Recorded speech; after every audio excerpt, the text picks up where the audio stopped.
We're going to talk about the evolutionary mind this morning. It's the topic of our book that's just coming out at the moment. And it prepares the way for thinking about the change in consciousness at the Millennium. Obviously, what happens at the Millennium is something to do with our minds. It's not as if the laws of nature are all going to change at the year 2000. It's a mental event, a social event, a cultural event. And we're going to start this morning by talking about the evolutionary context for it. Our book, called The Evolutionary Mind, comes at a time when there's a tremendous amount of interest in evolutionary psychology.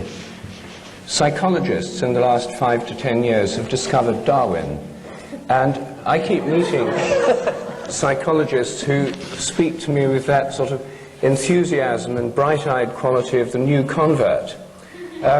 They've seen the light, they've discovered Darwin, and I wonder why, as a biologist, they haven't discovered Darwin a long time ago. Darwin, after all, opened up the field of evolutionary psychology with his book, The Expression of Emotions in Man and the Animals. And there was a lot of speculation at the end of the 19th century about the evolution of consciousness.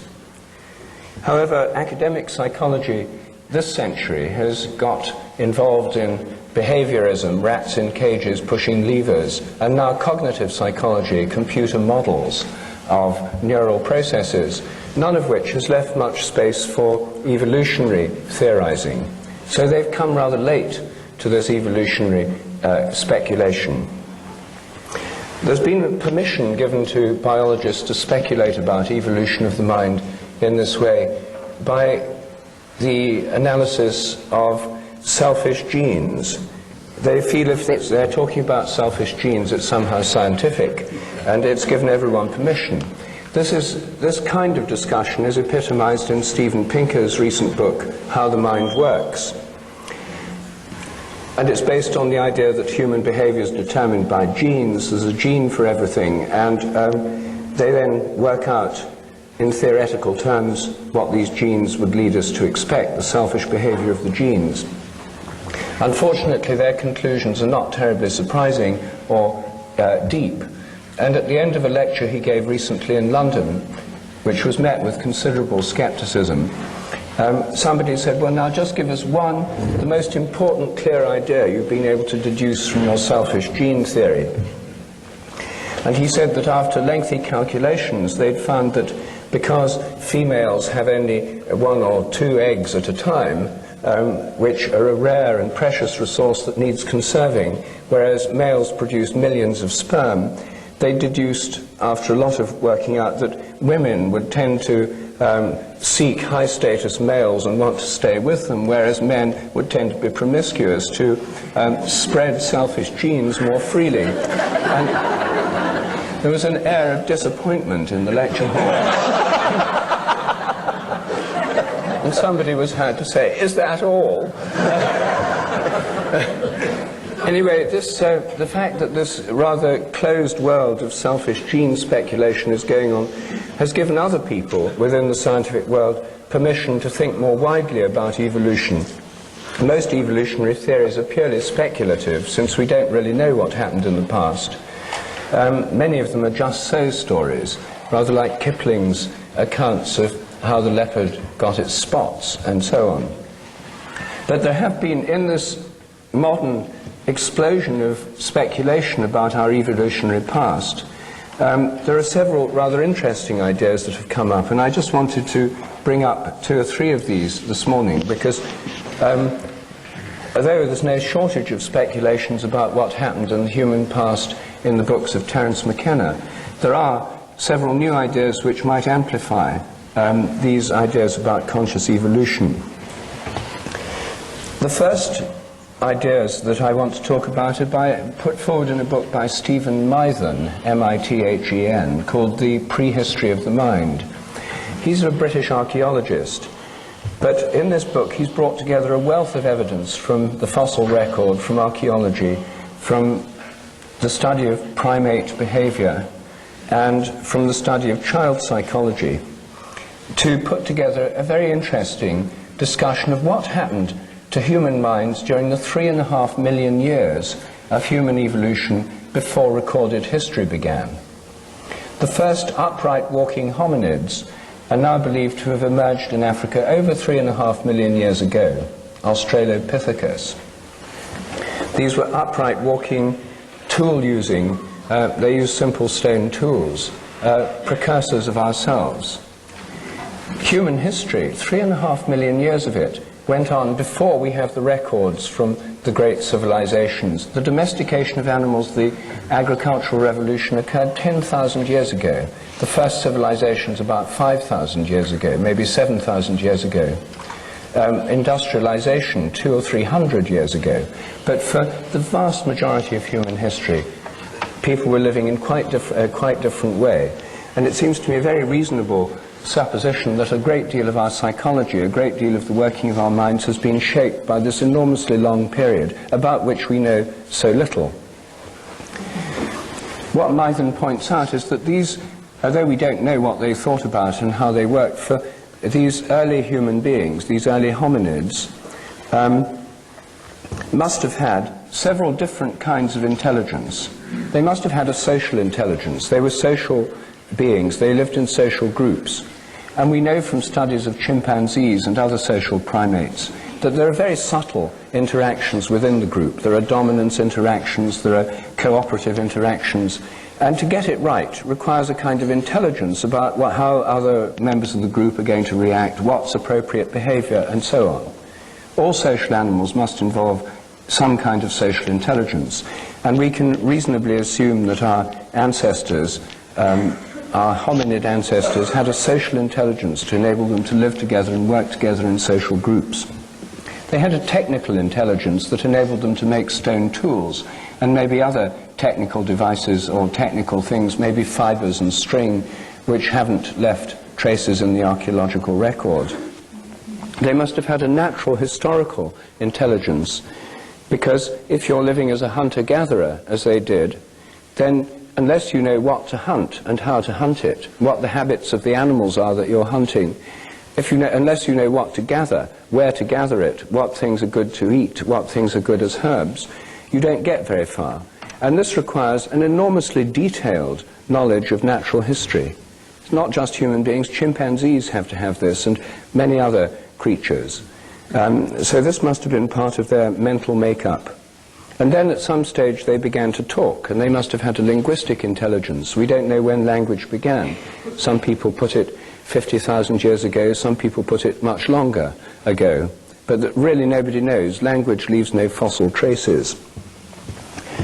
But something very strange happened. About 100,000 years ago, our ancestors achieved brain sizes roughly the same as ours today. So for 100,000 years, human beings have had brains of the current capacity.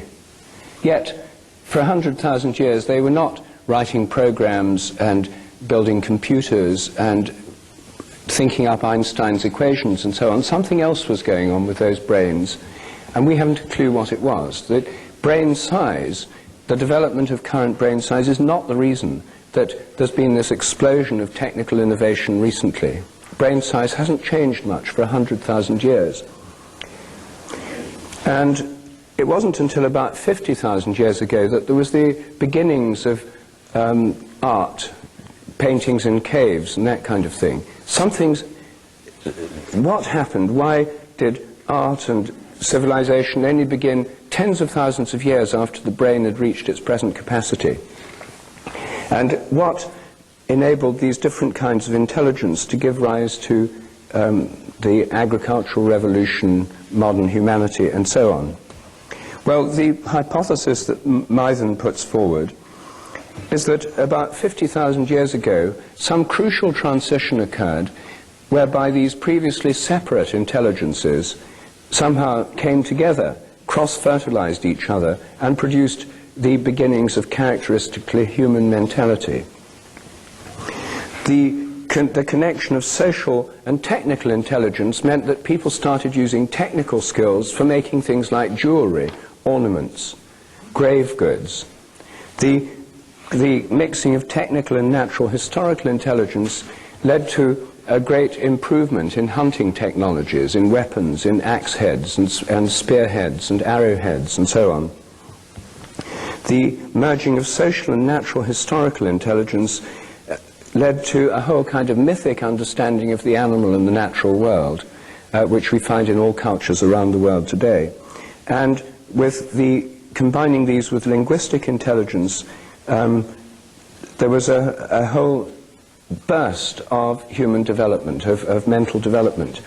He compares this to a cathedral. A Romanesque and Norman cathedral has side chapels almost sealed off from each other with no interaction, whereas the great Gothic cathedrals sort of open up and all these different things can mix together. Somehow he thinks this transition 50,000 years ago was associated with the origin of religion and seems to have been based on a sense of human connection not just with the earth but with the heavens. When I asked Mythen how he understood this to have happened, especially given his chosen metaphor of the cathedral, I said, do you think there really was a breakthrough from some extraterrestrial intelligence into the human realm at that stage, since all your evidence points to it? And he said, of course not, that's impossible. And so I said, how do you know it's impossible? Since everybody all around the world, according to your own evidence, seems to have undergone this transition, it seems to have shaped human mentality as we know it. He said, oh yes, he said, well, the very fact everyone believes it shows that this is an incredibly persistent illusion.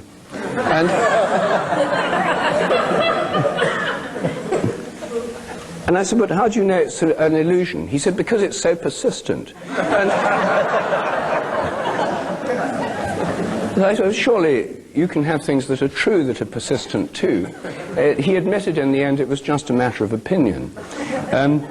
But everything he said points towards some breakthrough to another realm of consciousness around 50,000 years ago, and something that happened with human groups all around the earth. And I think this is the first time I've seen a convincing building up of evidence from somebody who's coming from a very hard-nosed position that gives us some clue as to a major shift in consciousness that happened, and it involved some connection with a higher dimension. Now, some people will like to interpret that in terms of visits of spaceships, chariots of the gods, and so forth. I think that there are many other ways of thinking about it, and I can guess that Terence will be able to suggest at least one. Consider it done.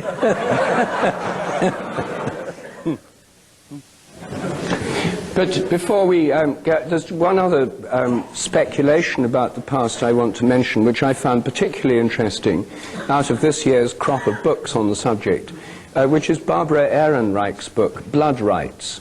She's an American writer based in New York, and in her book, Blood Rights, completely changed around my idea of human prehistory. What she shows very convincingly is that our image of man the hunter striding forth onto the African savannah about 3 million years ago is, in fact, pretty implausible. Human beings were small, they couldn't run very fast, they weren't particularly strong, their tools were extremely primitive. It's much more likely that for most of human history it was not man the hunter, but man the hunted. In fact, most bone remains of early hominids show the marks and scratches and tooth marks of large cats on them. Human beings were on the African savannah with lots of game, but also with lots of big predators. They were extremely vulnerable.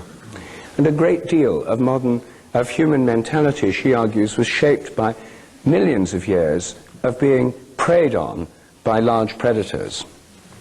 It wasn't until about 50,000 years ago that there was an improvement in hunting technologies all around the world, whereby human beings could indeed become fairly effective hunters. But for most of the 3.5 million years of hominid history, it was man the hunted. She shows very interestingly that this sheds light on many religious traditions, because in many religious traditions there's the idea of the victim, the sacrificial victim. If you're a herd of wildebeest or baboons in a group out in the desert, and a predator approaches, the predators usually attack isolated members of the group, the old, the young, or sometimes the young males who are defending the group on the periphery. Those are the ones that get killed first. And when they've killed one of them, they start eating it, and very often the rest of the group then relax, and they often stand around and watch the predator eating the prey, because once they've got one victim, they're not hungry anymore, they're not interested in the rest. So one dies for the sake of the rest. This is a simple fact of predation. And she shows that this pattern, the idea of a sacrificial victim that dies for the sake of the rest, is deeply embedded in our consciousness as an archetypal pattern based in this biological fact of predation and the fact that we were preyed upon. She also shows that most of the early visions of gods and goddesses were in the form of carnivores. Even Jehovah is a carnivore. The story of Cain and Abel, where Cain is a farmer and offers the fruit of the earth to God as a sacrifice, and Abel is a herder and offers a sheep. God prefers the sacrifice of Abel. He prefers meat to vegetarian diet, and that's why Cain kills Abel. He's jealous. And so this carnivorous quality of the gods is associated with images of the gods in association with predatory animals. She then goes on to show that whole nations identify with predators as a kind of justification for war making, where the whole nation becomes like a predator. The symbol of England and many other countries is the lion, of America, of the United States, the eagle, and so on. All around the world you find these predatory animals as national emblems.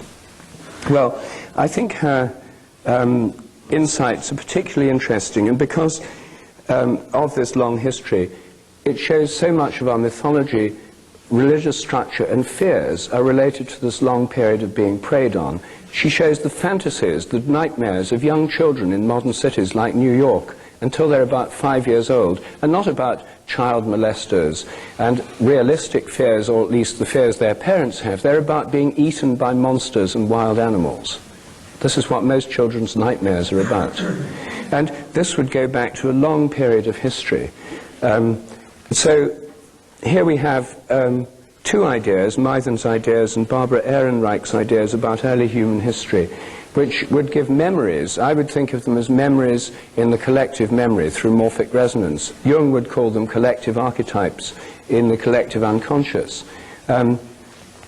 Things which are built into our past, our memory, that have shaped the way our minds are today, of which we're largely unaware, because our normal study of history begins with the civilizations of the Near East, with Egypt, with Greece, Rome, and so forth, and leaves out the previous 3.5 million years of human history, which have really done so much to shape our evolutionary nature, and therefore condition the way we respond to each other today and in the future.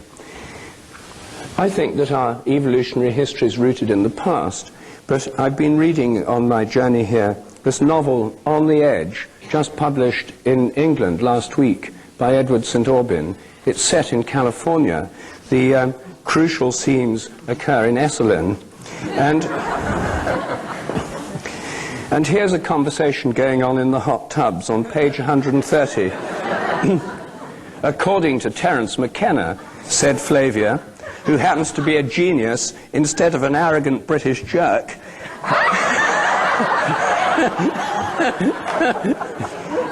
history is rooted in the future. So,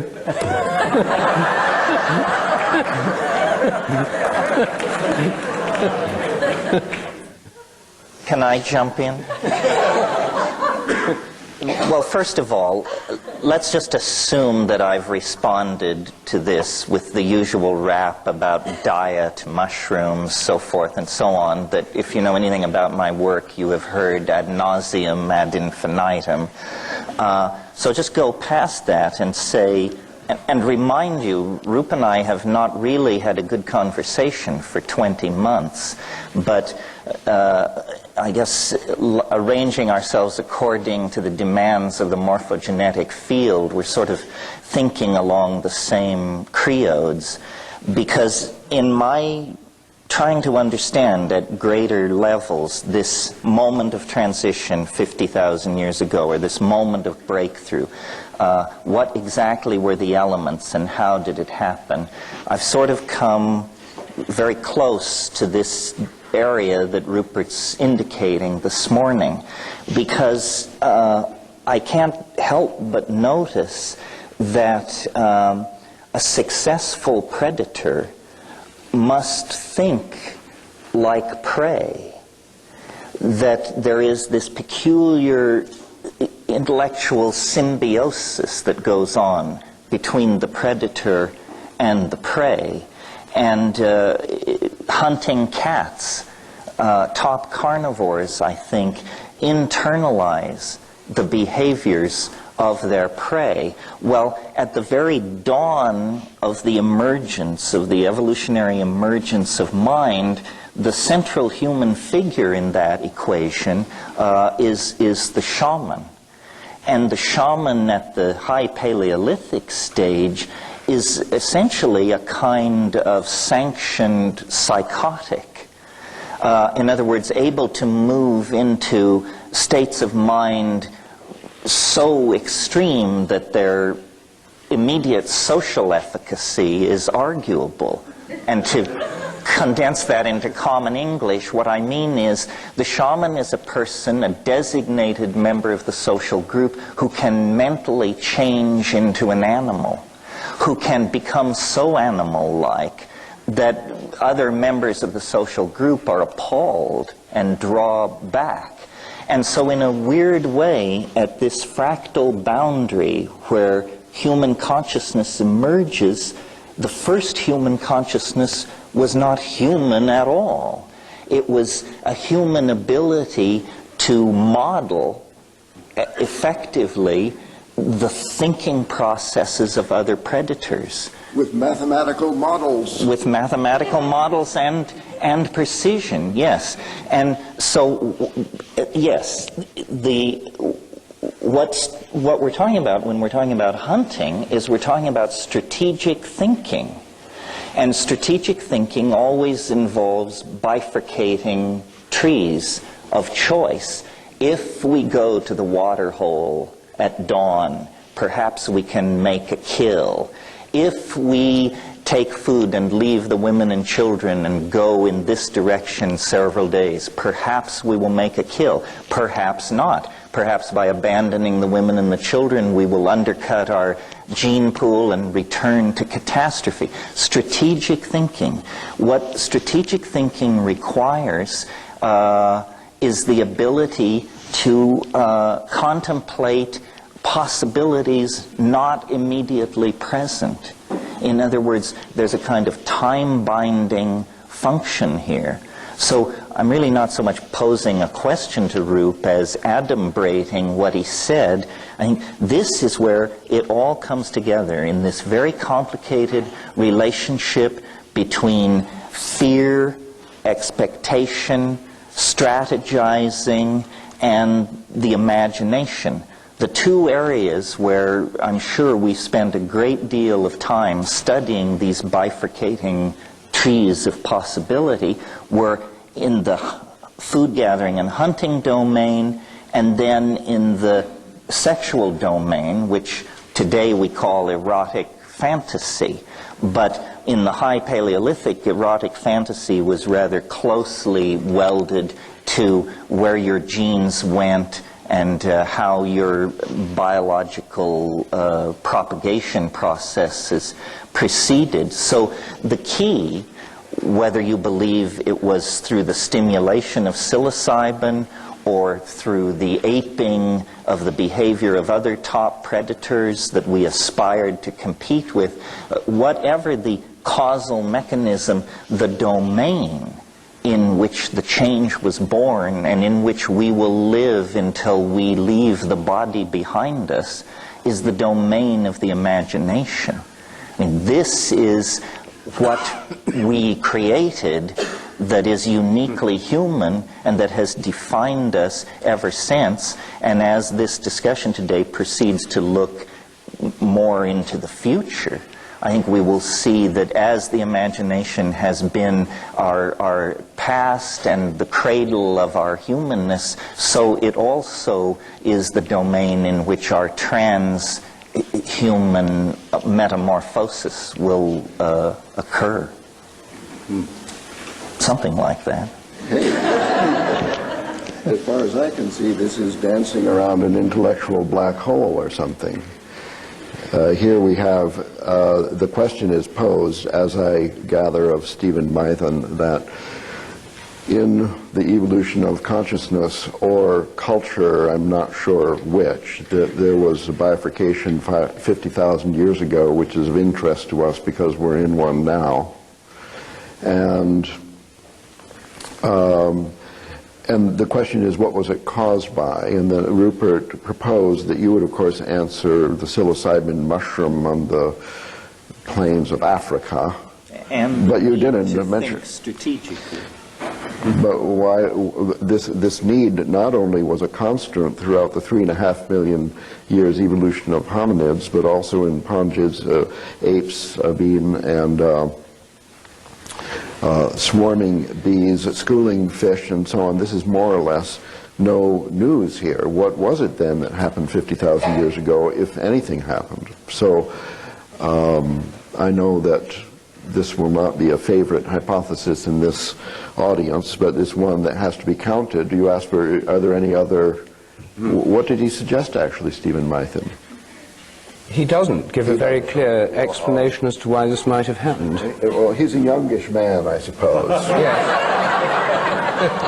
Who probably has not read the great books of his predecessors, such as, let's say, for example, Alexander Marchak, who led a great group of, a combined group of two species, neurophysiologists and archaeologists in the distant past, to propose that miracle that occurred, like the beginning of Cro-Magnon 50,000 years ago, had to do with a structural change in neurophysiology. This presents the view, if you want to look at it that way, God as a brain surgeon, also known as the hole in the head, where the connection between the hemispheres was improved in the corpus callosum, and this physiological evolution provided evolutionary advantage in hunting and so on. And as an evolution theorist, you would have to say, well, if there was divine brain surgery, then it could have been in response to a leading element in the evolution of some morphogenetic field.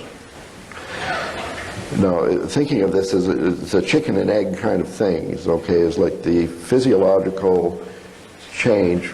There was a physiological change, was there not? Didn't Stephen Mython mention that? Well, you can't from skulls. All you've got Oh, is you skulls. can. No, you can. That's the whole point, that these skulls have been examined microscopically by Alexander Marchak.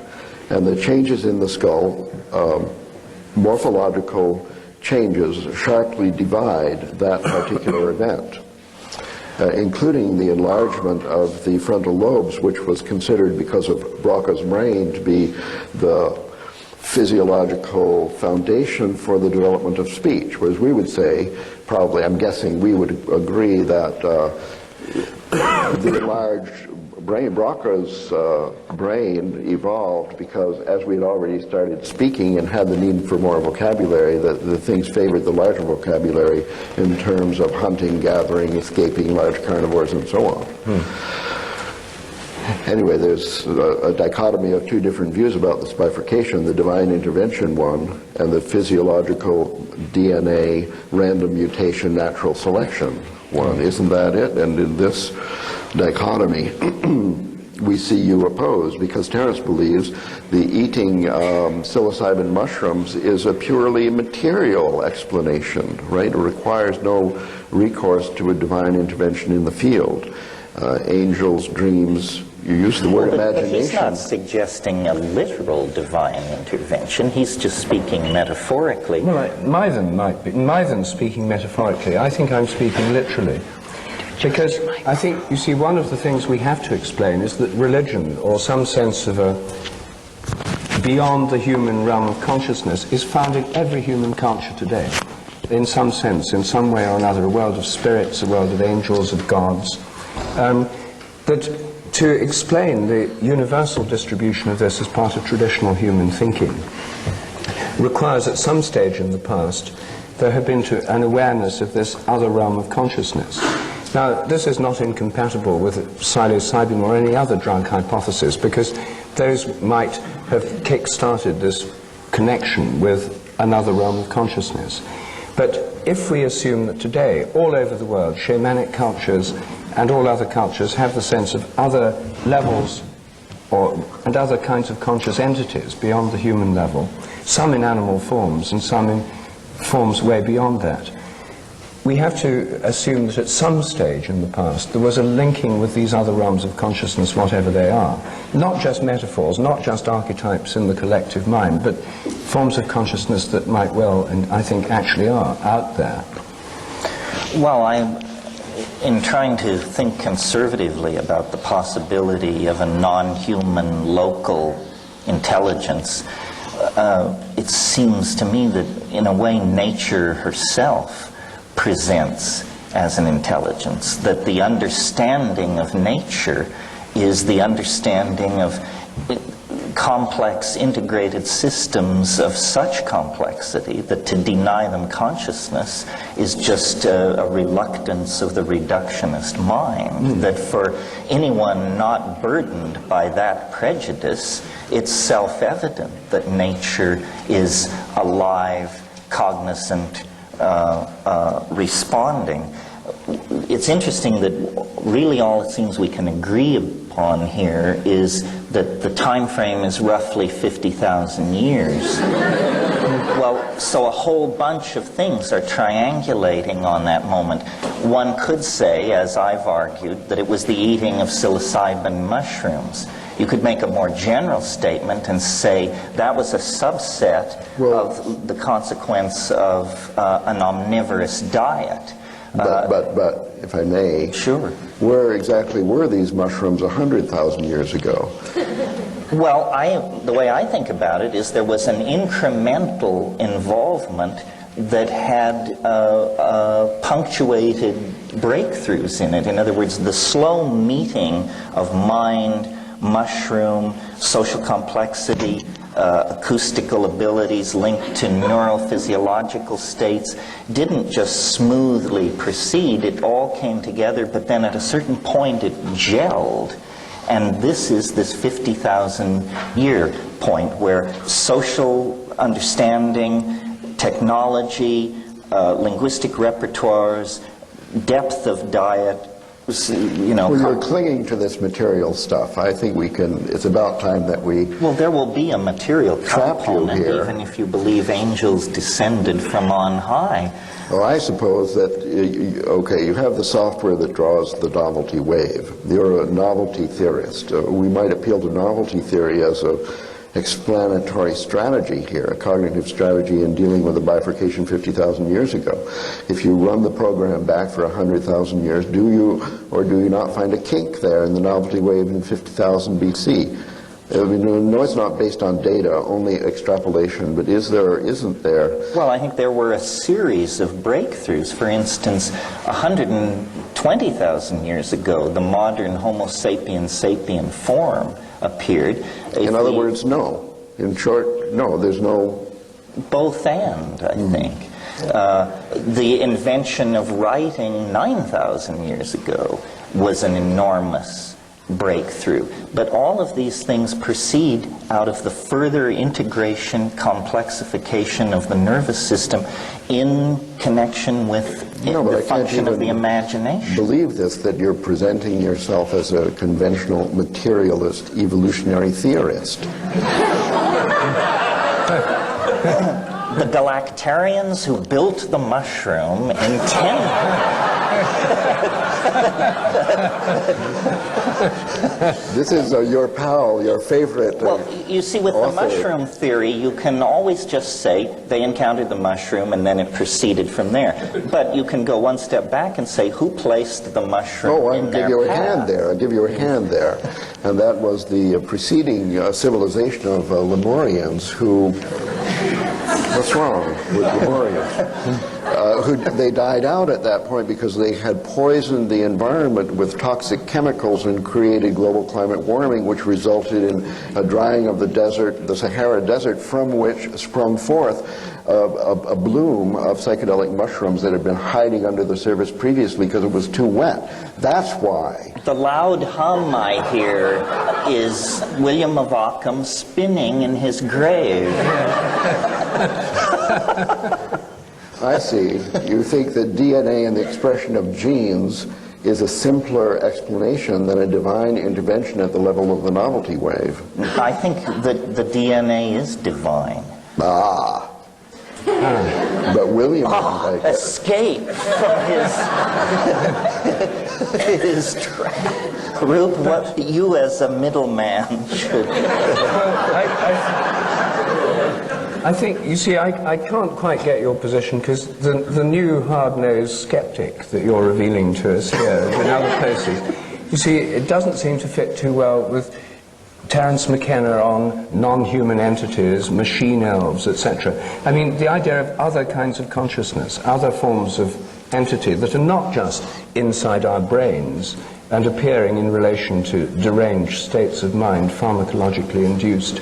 The idea that they're out there seems to me an essential part of most of what I've heard you say over many years. Well, I'm sort of getting into what I intend to say later, but I think the key thing is not to concentrate on materialist versus non-materialist explanations, but to realize that the new vision of nature is not as matter or energy, but as information. And information is expressed in the DNA, it's expressed epigenetically in culture. What's happening is that information was running itself on a primate platform, but evolving according to its own agenda. In a sense, we have a symbiotic relationship to a non-material being, which we call language. And we think it's ours, and we think we control it. This isn't what's happening. It's running itself. It's time-sharing a primate nervous system and evolving toward its own conclusions. Now I've just shot my talk, so... And it's so early in the morning. Yes, well, this is this damn drug I'm drinking. Makes you give it all away too soon. But I think, I mean, the discussion so far has been remarkably earthbound, and if we assume that information is not confined to this planet, if we, to put it in your information terminology, if we assume that consciousness is not limited to the Earth, if we assume that there are not only conscious beings on other planets, but also that other elements of the universe, like stars, suns, galaxies, may have minds or consciousness, which I do assume, then it becomes very likely that at some stage a consciousness on Earth could link somehow with those higher forms of consciousness. Who knows how? Maybe by something like interplanetary telepathy, something of that kind. So if there's some link of human consciousness with other forms of consciousness in the universe, then when that contact was established, there would be a big transition.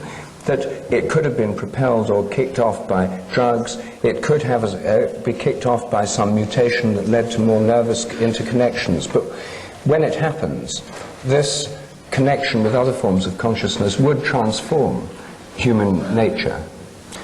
Yes. And it would fit with the facts, because there's a belief in this. You see, now we're off the planet at last. Can I remind you, Terence, of a quotation from the front pages of your first book, speculating that mushroom spores are intergalactic travelers, that they have a hard case impervious to ultraviolet rays that enables them to float on the galactic wind from planetary system to planetary system, bringing us, as Rupert suggests, linguistic communications from other life forms, including immaterial life forms that they've been in conversation with in the past. I think that this is an approximate summary of your preface. But notice how materialist and space and time bound that hypothesis is. I could agree with everything Rupert said. I think now our intellectual toolkit has been enriched by the virtual confirmation of the idea that there is a Bell-type non-local aspect to the universe. So I do think we're in contact with all intelligence in the universe through the Bell non-local connection, but that means that it has no historicity, this connection. It has always been there, complete and entire. So why there is a sense of progressing toward it or it erupting through into normal earthbound affairs is not because someone in the Andromeda galaxy makes a decision, now we will reveal ourselves to the Earthlings.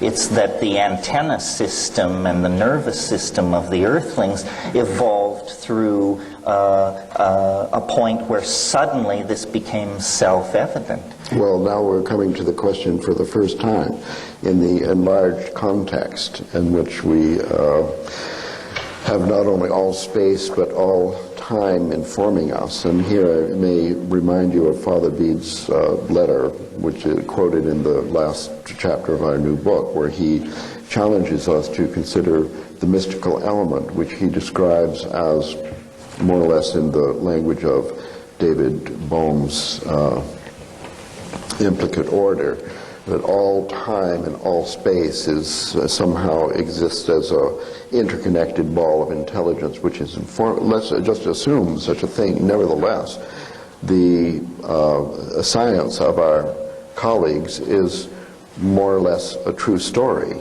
of evolution, that there was a change, that language did come upon us in a certain moment, that before that moment we didn't speak, afterwards we did, and so the question arises, and I think this is, in my interpretation, the question we started with here. How could it be that with or without a divine intervention that there is this more or less linear progress in human intelligence, culture, capability, tool using, and exponential population growth that is correlated without any causal implication with the descent of the novelty wave? Why do we have this peculiar artifact? This is an observational fact that there is this increase in complexity in civilization apparently looking for a spectacular transformation which we are associating with the word millennium now. What's going on? Well, novelty theory would just say the universe is a complexity conserving engine. Whatever complexity it achieves by any means, it makes that the platform for a further thrust into deeper complexity. If you don't like novelty theory... Because the morphogenetic field never forgets. It forgets a little, but it can be set back, but it can never be set back to zero, and it always, once it gets out of the ditch, it heads back in the same direction. It has a vector field preference. And then you mentioned David Bohm. His idea of emergent properties seems to achieve the same end without a telos of novelty theory. He simply says when you complexify a system, new properties will emerge suddenly and unexpectedly that couldn't have been predicted. If you put emergence theory with novelty theory, you see that the universe could not but proceed along the line of complexification of morphogenetic expression, density of connectivity, and all the things that retard entropy and give rise to, in fact, the complex, non-entropic, ordered, apparently teleologically informed cosmos that we're in. Well, now we see then that what you've described Why do you is... laugh? It was one of those verbs, was a bit extraordinary. Okay. That there is then revealed a kind of evolutionary theory as a cosmological hypothesis. This is a theological position, basically, that there is a timeless, implicate order, and there is life on planet Earth and in the rest of the universe, which evolves according to this theoretical rule by an increase of complexity. When something is revealed, there's a development. It's not forgotten. It builds upon that. And this mystical unit, while knowing all, is not telling all, but revealing gradually, because just that's the law of life as we know it. In three-dimensional space and time. With Rupert and I, really, from my point of view, the only difference between the morphogenetic field that he has enthusiastically proposed and the ideas of novelty theory is, for Rup, it's pushed from the past. For me, it's pulled from the future. Well, that's what Teddy was saying in this book. Well, but what you get in the end of the day is the same thing. It's just a matter of preference and how much of orthodoxy you want to grind against. The phobia against telos is an artifact of 19th century deism and doesn't go very deep. You described the complexification of the universe as self-evident, and I believe it is self-evident, and the failure of science to address this is what makes it so frustrating and imprecise so late in the game. But the trouble with the emergence view you've been putting forward is that it's still very earthbound. You see, there's obviously been a major emergence of complexity in human culture. There's also been a huge emergence of complexity in the Amazon jungle and the Malayan rainforest, arguably far greater than anything we've achieved through technology, and millions of species of beetles, insects, plants, and so forth. But it seems to me that long before all these things happened on Earth, we've got the possibility of much higher levels of consciousness outside the Earth. And as you know, I'm a devotee of the idea of the sun as conscious. And the stars. If you take the materialist view that consciousness interfaces with the brain through complex electromagnetic patterns of activity, then those on the sun, which we're learning more and more about every day, have unbelievably complex, chaotic patterns, resonant patterns of acoustic waves going through the sun, polar reversals every 11 years, resonant patterns of electromagnetic waves. My thinking about this was much influenced by a science fiction novel by Fred Hoyle, published in the 50s, called The Black Cloud, where Fred Hoyle shows that to imagine intelligence necessarily grounded either in copper wires and computers or in nerve cells and brains is a limitation of this. So you could have an intelligent system working through a plasma, an electrically charged cloud, and indeed, I think, through something like the sun. So if the sun is in fact conscious, if stars have a kind of consciousness, then of course it raises questions, well, what do they think about? What do they do with this consciousness? But it's very likely that the kind of consciousness they have would be at a vastly higher level than our own. So when we're talking about the emergence of higher consciousness in human beings, it's not as if for the first time in the universe some higher level of consciousness emerges. It could be that for the first time in the history of this solar system, our minds somehow contact the sort of intelligence, much greater intelligence that exists out there. And because I think it's possible to think of the stars and the sun as conscious, and then galaxies as conscious, you don't need to go straight beyond the universe to the divine mind. There's plenty of lower level minds than the divine mind that could be out there. And of course, traditional views of spirits and angels tell us that there are many, many, many innumerable levels of intelligence beyond our own within the galaxy, many associated with the stars. So we don't necessarily have to have the idea it's all happened and emerged on Earth through a complexification. We can have the thing, we reach a point where there's like a spark passes between a terrestrial consciousness, a human one, with more interconnected halves of the brain, people in the first throes of mind-boggling mushroom trip, etc. But somehow, whatever happens, there's this, like a spark, a connection established. And it seems to me that this hypothesis has the great advantage of actually accounting for what's believed all around the world, namely that there is some connection between human intelligence and that of the sky. Because in terms of imagination, you see, predators and we human beings were both predators and prey, but so are lots of other animals, and presumably any hunting animal has to have the imagination and the ability to identify with the prey.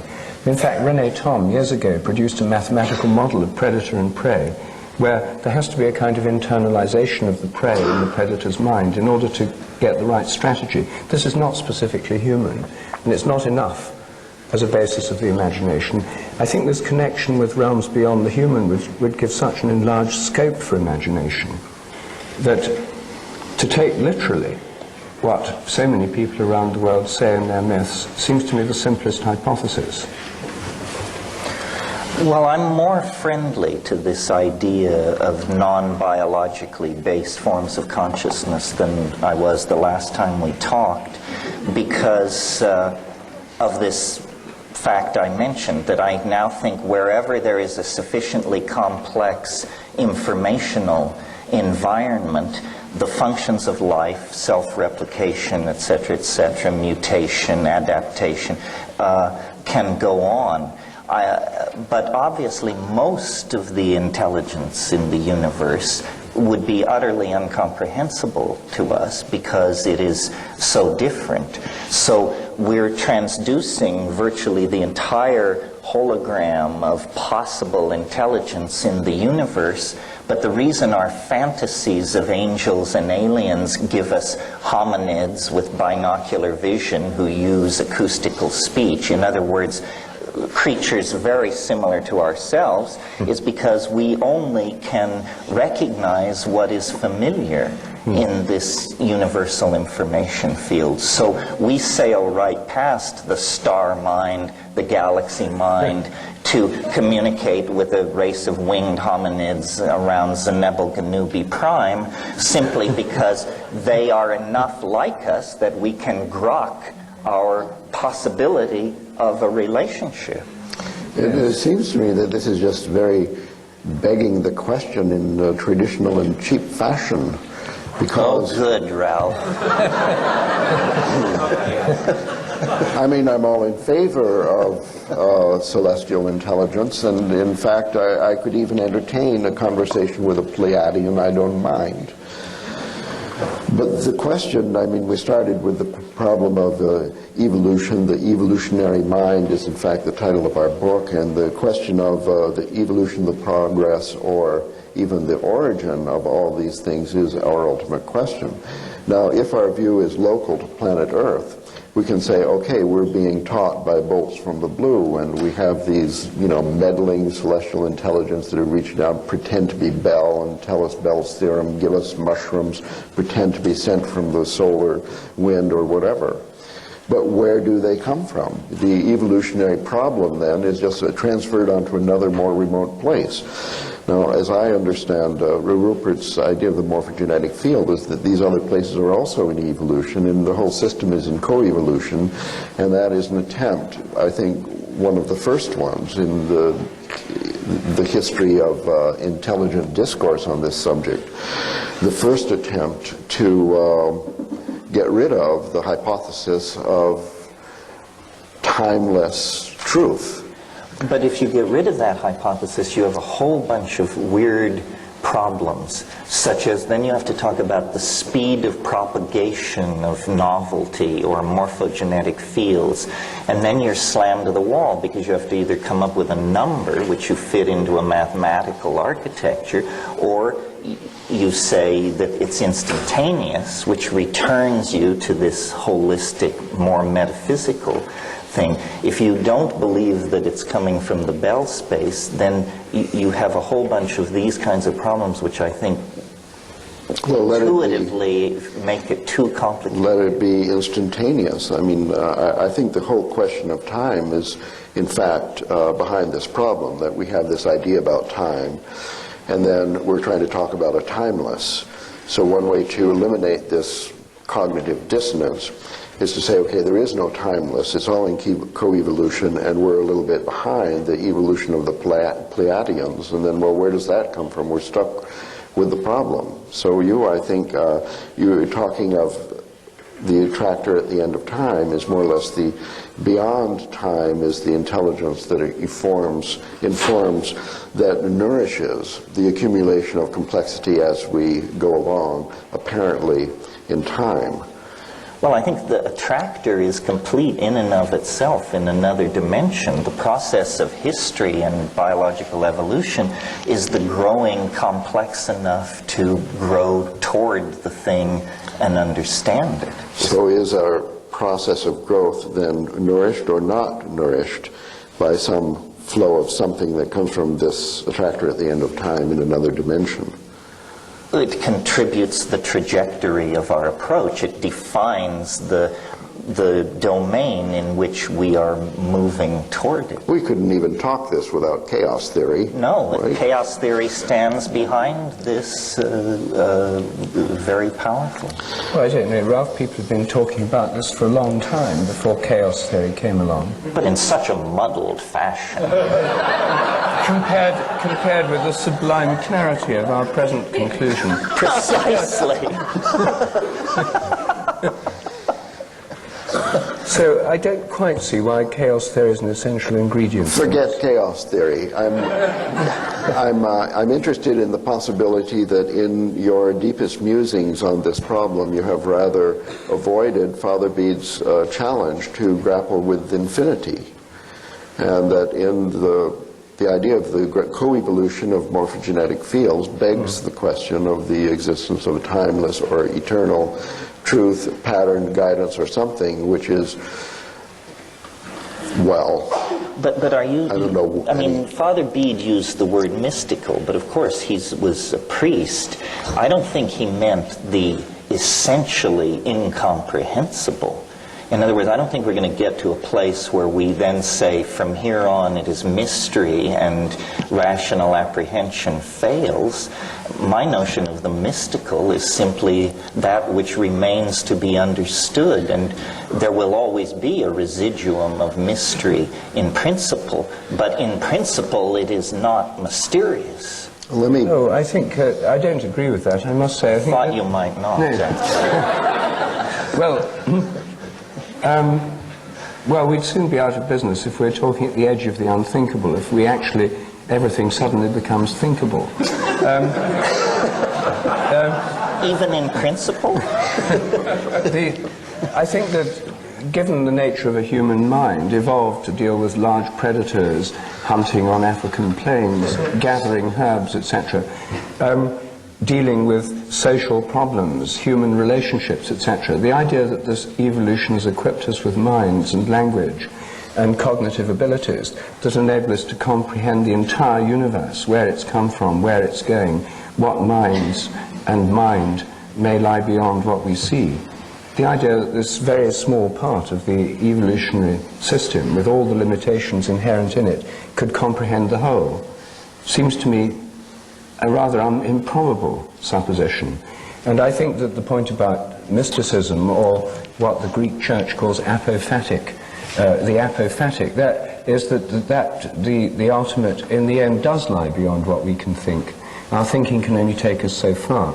And this isn't just because we haven't got enough professors of mathematics yet, and it's only a matter of bigger computers and so forth, that there are grave limits on how far a very limited and evolutionary bound conceptual apparatus can take us. We'd never be able to embrace, as you yourself pointed out, the kind of mentality of the sun or a galaxy, because its concerns are so much greater and more remote than our own, let alone the universe as a whole. But in principle, some other form of organization could. In other words, these things are not sealed from understanding in principle. They are simply difficult for primate-based minds running limited software at low hertz rate to accommodate. But yes, but I mean, presumably the solar mind, if there is one, could understand, have a pretty good intuitive understanding of the minds of other suns. I mean, if the sun has a mind, part of its activity, I think, would be concerned with the solar system. It would be like the brain of the solar system. But part of its activity would be concerned with its peer group, namely other stars. And then part of their activity would be related to the mind or purpose or telos of the entire galaxy. And those kinds of concerns, you know, the kind of relationship problems that our sun may be having with other suns, or double star systems like that of Sirius, the kind of relationship problems. Those are rather beyond the scope of human psychotherapy, and or indeed human thought. There may be so many things going on, as indeed there are at levels we don't really understand very well the world of the goldfish or the ant. So there are certain limitations which I don't think are just a temporary limitation on what we can conceive or imagine. Well then, until we run out of energy to conceive and imagine, are we conceiving of the solar mind, if it exists, as evolving or fixed? No, it must evolve. It must evolve perhaps on a different time scale, which is the time scale of relationship in their own community, yeah. Which is the 15 billion year time frame since the Big Bang. Is that what you're thinking, that we're coming to the crux of it here? I think the evolution of the solar mind would be related to what happens here, because we're part of the solar system. And I would assume that because all planets and everything that's happening within the solar system feeds back and influences the solar mind, that it would somehow, it's not just the mind of the sun, it's the mind of the solar system. But it's evolving since the birth of the Milky Way and that's right. And what's going on here is part of its evolution. We're within it and contributing to it. So the morphogenetic field then of the all and everything had a birth moment with the Big Bang. Is that what you're thinking, or?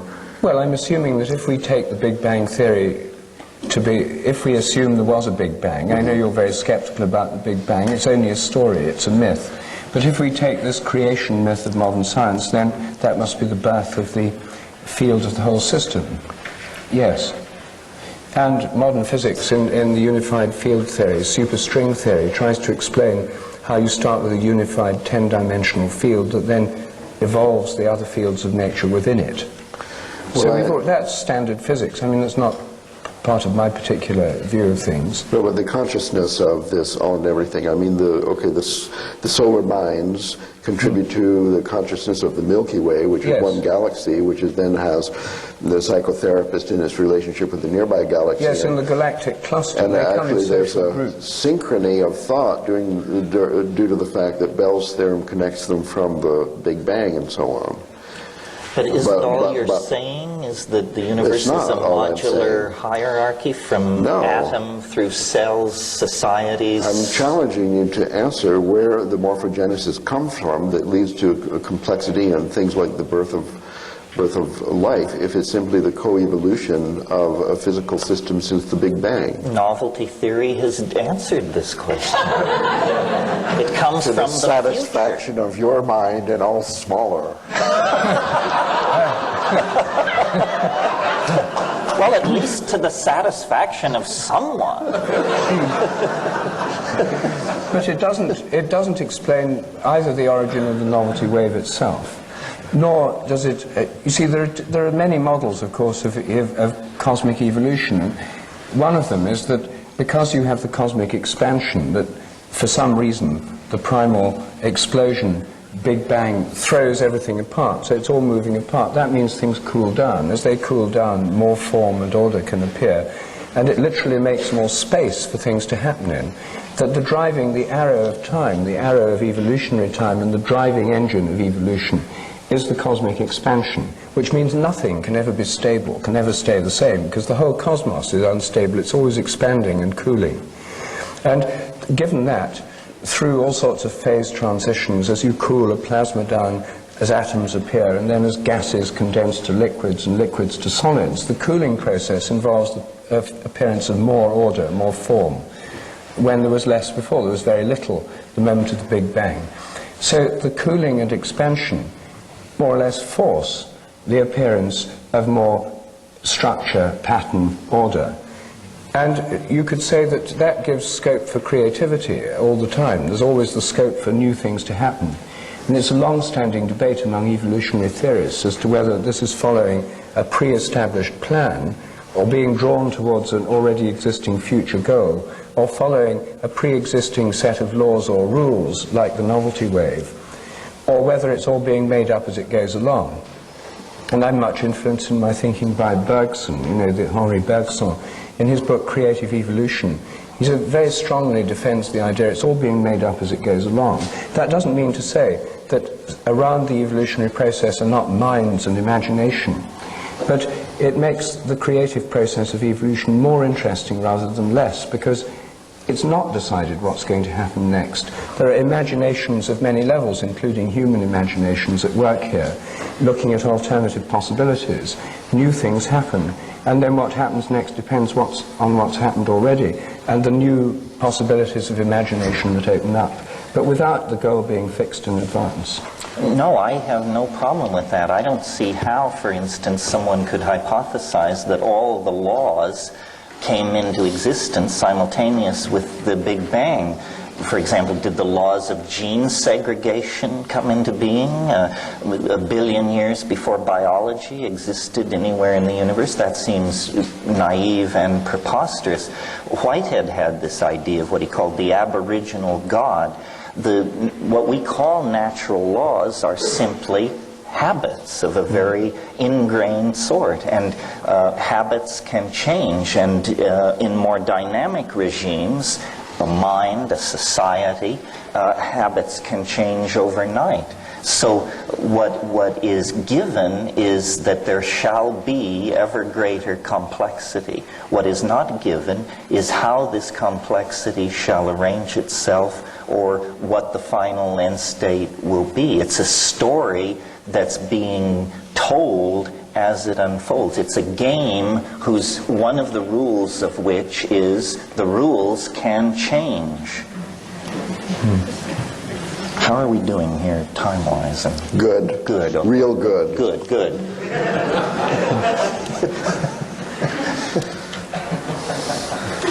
Well, we're getting nowhere. In other words, this is the problem. There's the watch in the desert. It's ticking by itself, or God put it there, we don't know. The question posed at the beginning, we actually haven't progressed at all in settling, although it looks like there's a kind of convergence in that. Is this right? Everybody's sort of given way. No, I have the feeling we've actually made some progress. But I always have that feeling. Well, the attractor at the end of time, then, as I gather, is only has in it simple rules of a board game that says the complexity is going to increase, and how it's evolving, and things like DNA rules and stuff, we can make up as we please as we go along. Whatever natural selection approves of will then come to pass. Complexity will increase, that's the only rule. And so, in fact, you agree that time is slowing down. Well, time is slowing down as the events potentially contained within any given moment exponentially expand. In other words, we're sort of in a situation of a spaceship falling into a black hole. From the point of view of a distant observer, the spaceship falls into the black hole, there's a flash of hard radiation, and the story is over. From the point of view of the people on the spaceship, the relativistic stretching of the timeline means you fall forever, and you never reach the conclusion. So, in fact, the consummation of the universe may be only 14 years away, but there may be enough time between now and then to reiterate the life of this universe a trillion to the trillionth times. Time is not a tyranny. It's a relativistic medium subject to all kinds of plasticity. There are many ways out of any assumed corner we paint ourselves into.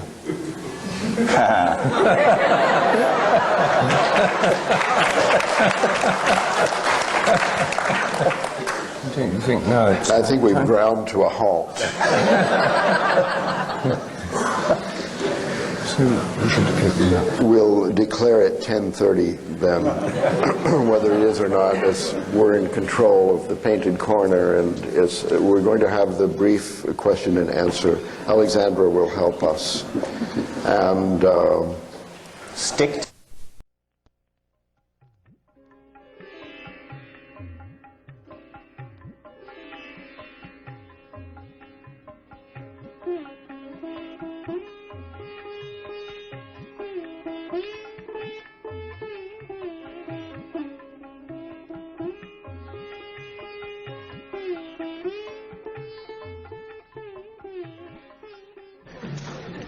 each of the trialogues today is the notion is that we will deal with some aspect of the evolutionary mind, that being the title and theme of our new book. So in my mind, what this section is to deal with is the evolutionary mind and machines. This is something which was barely mentioned or even implied in the first section, and format and so forth will be as in the last session. So just to lay out some concepts relative to how machines fit into this.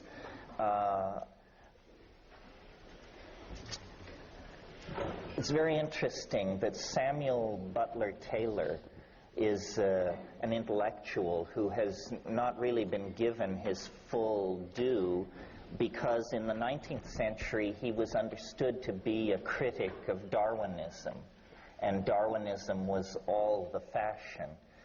In a sense, I think Taylor was misunderstood. He was not so much a critic of Darwin as someone who wanted to extend Darwinian mechanics and Darwinian theory into domains that perhaps did not seem intuitive to a biologist. My little story about the evolution of songs that I cribbed from Danny Hillis in the last session is an example of Darwinian processes operating indeed in a non-material realm, operating among syntactical structures. And it is now proper to speak of molecular evolution, the competing of various enzyme systems in abiotic or prebiotic chemical regimes, where selection, adaptability, extinction, and expansion of populations all occur very much as in the domain of biology. Well, you know, it was Nietzsche who said, I believe in speaking of nihilism, that this strangest of all guests is now at the door. Well, I go to even weirder dinner parties than Friedrich Nietzsche. Nihilism hardly shakes us up at all. There are yet weirder guests seeking admission to the dinner party of the evolving discourse of where we are in space and time. And one of these weirdest of all guests is the AI, the artificial intelligence, the Wintermute of familiar science fiction. And so, as this is an attempt to look at evolution in many domains and its implications for us, I wanted this morning to touch on this subject of the evolution of consciousness as it relates to machines. Now, it may not come as a revelation to Ralph, who has spent his life in mathematics, but it has certainly come to me recently as a revelation, and I want to give George Dyson some credit here. His book, Darwin Among the Machines, is a wonderful introduction to some of the ideas I want to touch on this morning, one of which seemed to me to go quite deep is the realization that when human beings think clearly, the way they think can be mathematically defined. This is what is called symbolic logic or Boolean algebra. Words like and, or, if, and then can be given extremely precise, formal, mathematical definitions. And because of this fact, that clear thinking can be mathematically formalized, there is a potential bridge between ourselves and calculating machinery. Because indeed, calculating machinery is driven by rules of formal logic. That's what programming is. Code that does not embody the rules of formal mathematical logic is bad code, unrunnable code. So, as I say, this may seem a subtle point, but to me it had the force of revelation, because it means good thinking is not just simply aesthetically pleasing or concurrent with the model that generates it. Good thinking, whether you've ever studied mathematics for a moment or not, can be formally defined. So now, with that idea in mind, let's look at the discourse about collectivism that has informed the Western dialogue on this subject. And by collectivism, I mean social collectivism. The first great name that you encounter in the modern era, broadly speaking, when we talk about collectivism, and Rupert mentioned by chance this morning this name, is that of Thomas Hobbes. The great theoretician of social paranoia is always how I've thought of Hobbes, until I began to look at this machine intelligence question. And Hobbes, in his Leviathan, makes it very clear that society is a complex system of mechanical feedback loops and relationships that, though Hobbes did not have the vocabulary to state this, relationships that can be defined by code. This leads me to the second insight necessary to follow this line of thought, and that is that the new dispensation in the sciences, I think, can be placed in all its manifestations under the umbrella of the idea that what is important about nature is that it is information.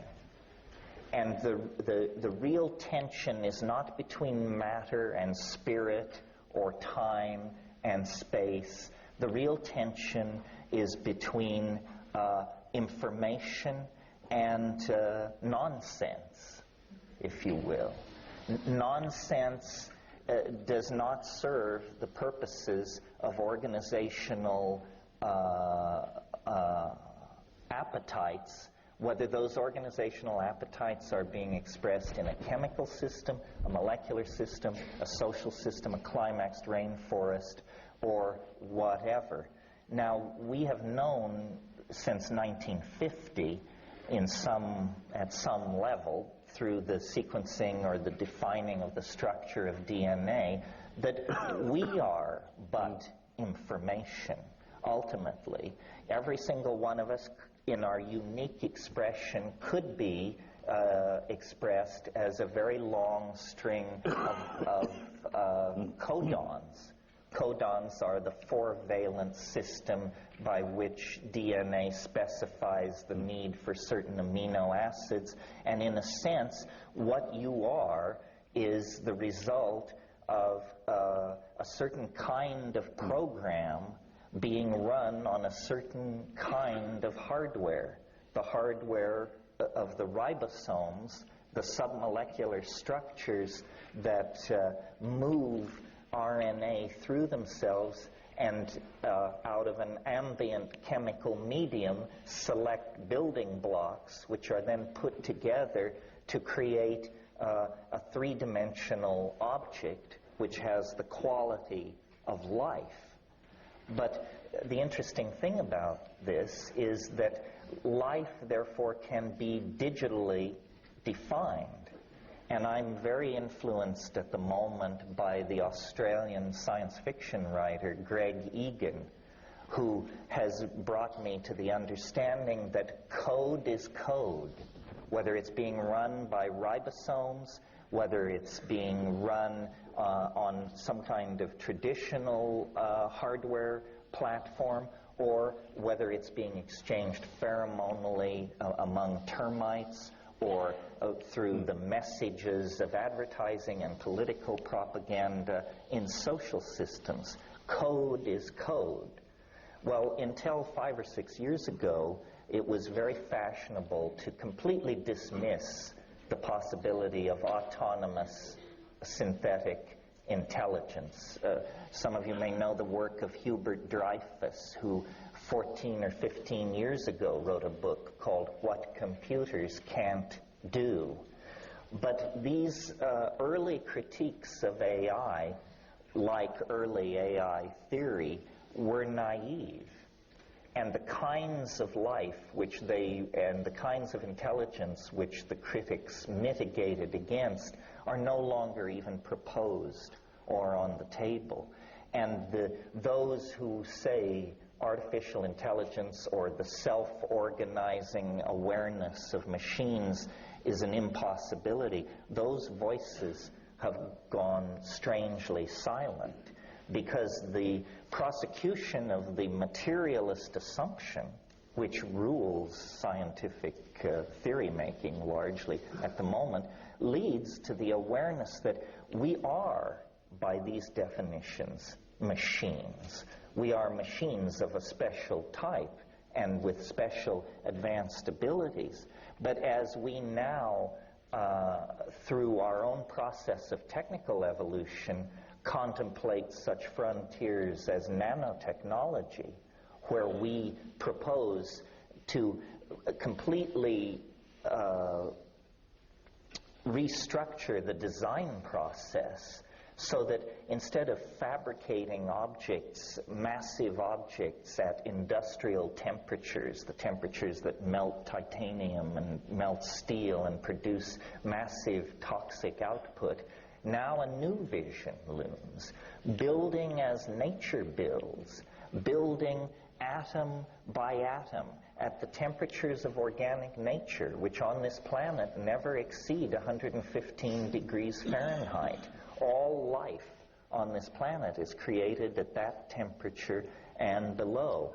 As our understanding of the machinery, the genetic machinery that supports organic being deepens, and as our ability to manipulate at the atomic and molecular level also proceeds apace, we are on the brink of the possible emergence of some kind of alien intelligence of a sort we did not anticipate.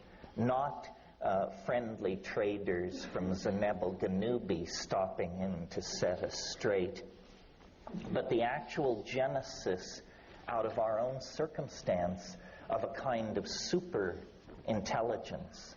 And in the same way that the daughter of Zeus sprang full-blown from his forehead, the AI may be upon us without warning.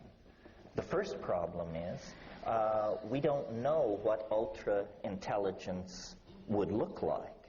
We don't know whether it would even have any interest in our dear selves and our concerns. Vast amounts of the world that we call human is already under the control of artificial intelligences, including very vital parts of our political and social dynamo. For example, how much tin, bauxite, and petroleum is extracted, at what rate it enters the various distribution systems, at what rate tankers are filled in Abu Dhabi, at what rate oil refineries are run in Richmond.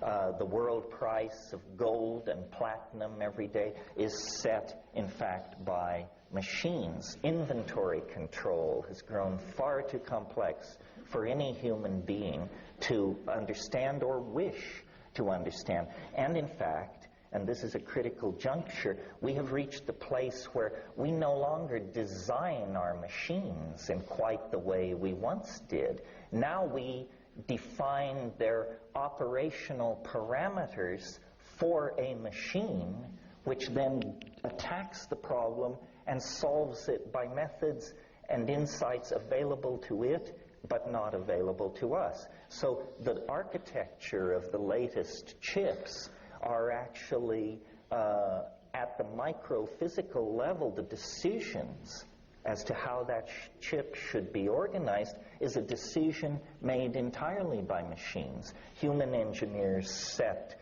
the performance specs, but they don't care how this output is reached.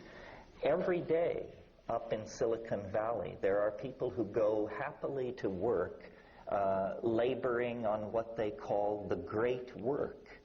And the great work, as defined by these people, is the handing over of the drama of intelligent evolution to entities sufficiently intelligent to appreciate that drama. And they all are what we might mistake for home appliances if we weren't paying attention. In the first session this morning, there was quite a bit of talk and assumption among the three of us that complex systems generate unexpected connections and forms of order. The Internet is the most complex, distributed, high-speed system ever put in place on this planet.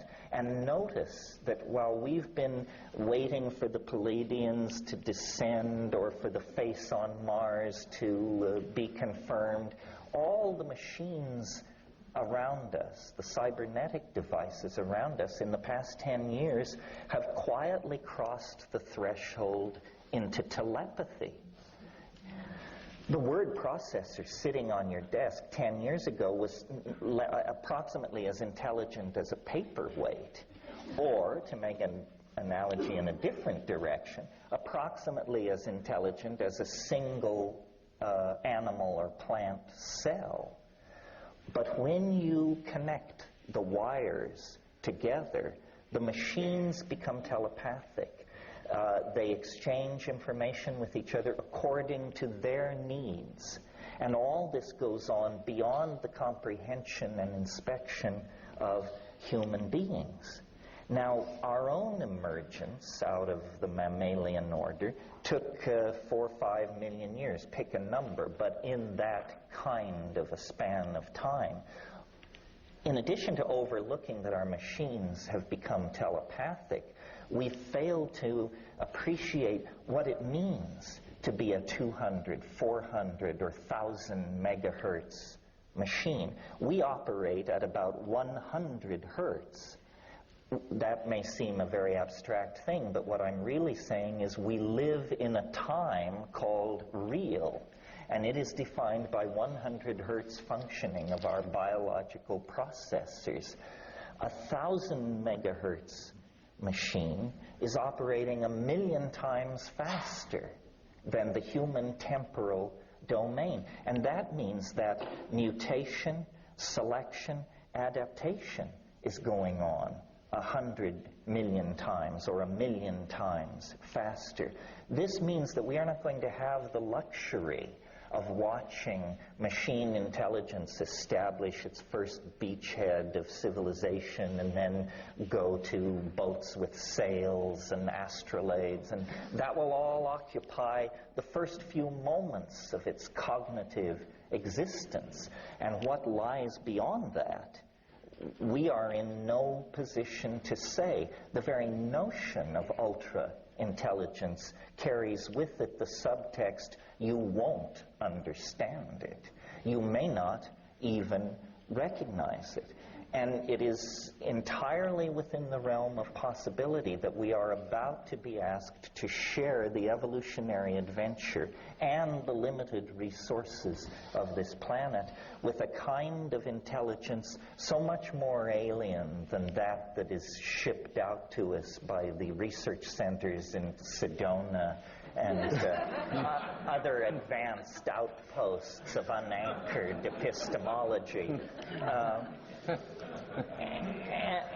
And it is a challenge to us. Where do we fit into this? Are all of us, except those who are adept at coding eunuchs, about to be put out to pasture? Are we to become embedded in this? What will this child of ours make of us?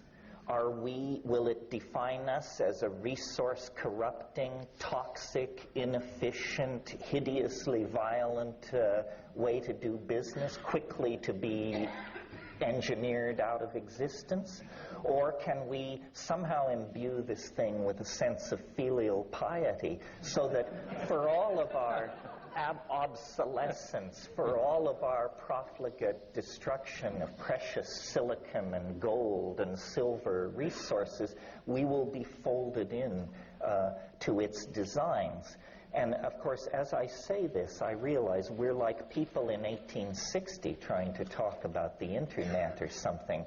We're using the vocabulary of the two-wheeled bicycle to try to envision a world linked together by 747s. Nevertheless, this is the best we can do. This most bizarre and most unexpected of all companions to our historical journey is now, if not already in existence, then certainly in gestation.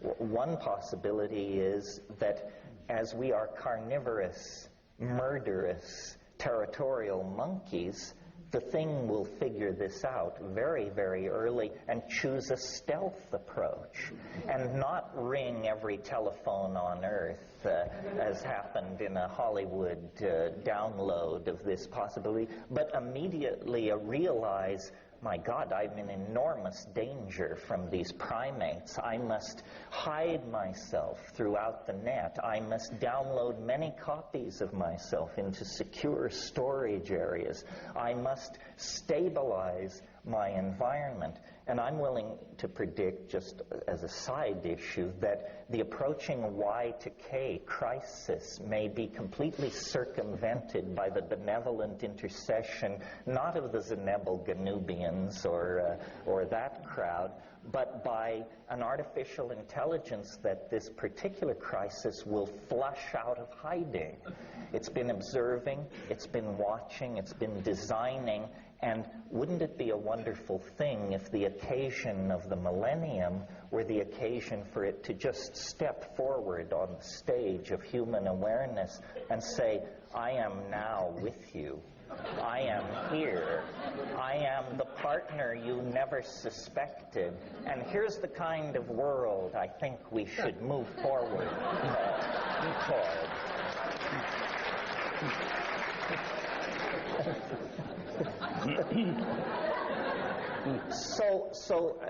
I just want to lay this out because in my own intellectual journey, I have gone from thinking this idea preposterous, people don't understand, they don't understand what intelligence is, they don't understand what code is, they don't understand what machines are, to one by one realizing I didn't understand. I had a superficial view. This is actually, I believe, the nature of the situation that confronts us. And, you know, there may be different adumbrations of it. The machines are already an advanced prosthetic device. But, you know, McLuhan very presciently realized we are entirely shaped by our media. Well, this is a media so permeating, so inclusive of what we are, that its agenda, in a sense, supervenes the agenda of organic evolution and organic biology. We have been in this situation for a while. I mean, virtual reality is nothing new. What's new is that we now do it with light rather than stucco, glass, steel, and baked clay.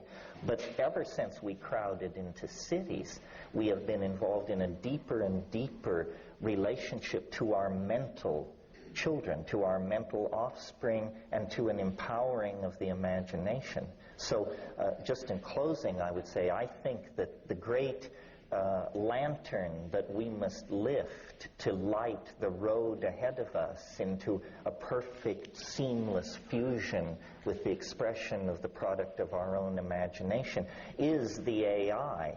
It is a part of ourselves. It may become the dominant part of ourselves, and it will reshape our politics, our psychology, our relationships to each other and the earth far more than any factor ever has since the inception and establishment of language. This is the weirdest of all guests who now stands pass in hand at the door of the party of human emergence and progress at the Millennium.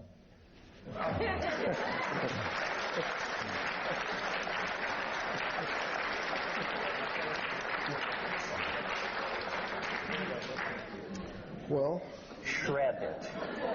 It will be a pleasure. Okay. I think that this is, I'm glad that we have arrived now at the field of science fiction and fantasy, and that we can speak about alternative futures, which is the true gist of science fiction and fantasy. And this is one possible future, and I think it's a really paranoid one in which the alien is a dangerous enemy. Well, not necessarily. And I think that this paranoid fantasy of yours, although you're catching up nicely,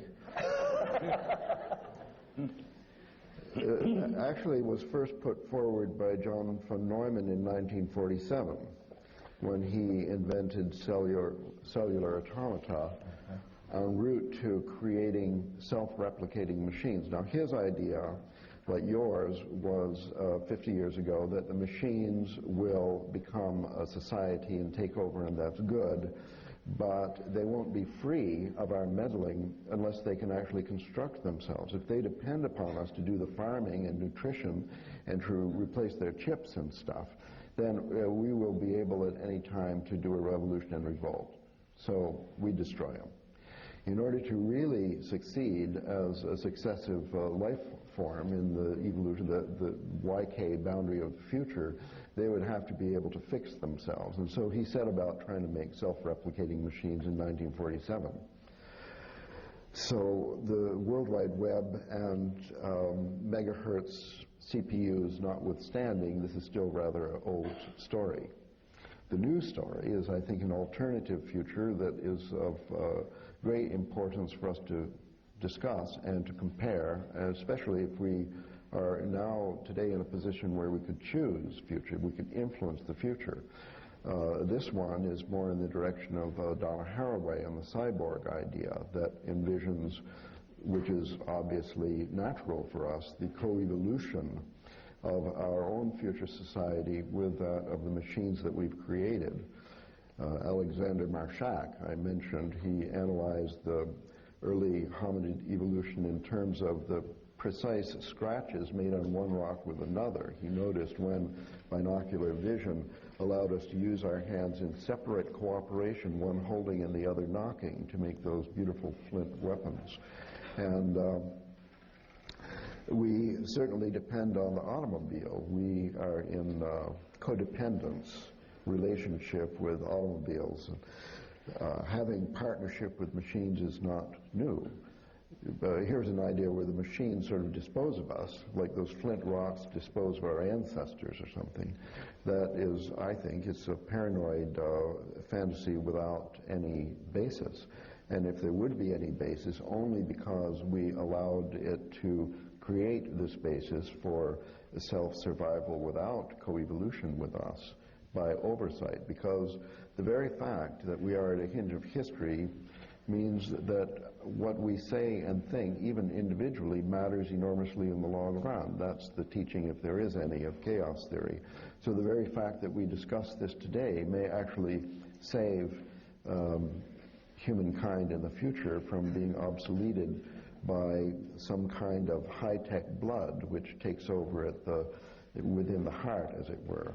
Well, let me try to answer this. I mean, I think the concept which John von Neumann didn't have on his plate was the idea of virtual reality. Your objection that the machines cannot escape our control because they cannot manufacture themselves only applies to 3D and real time. Now the concept of virtual reality is very crude. It's a cartoon world.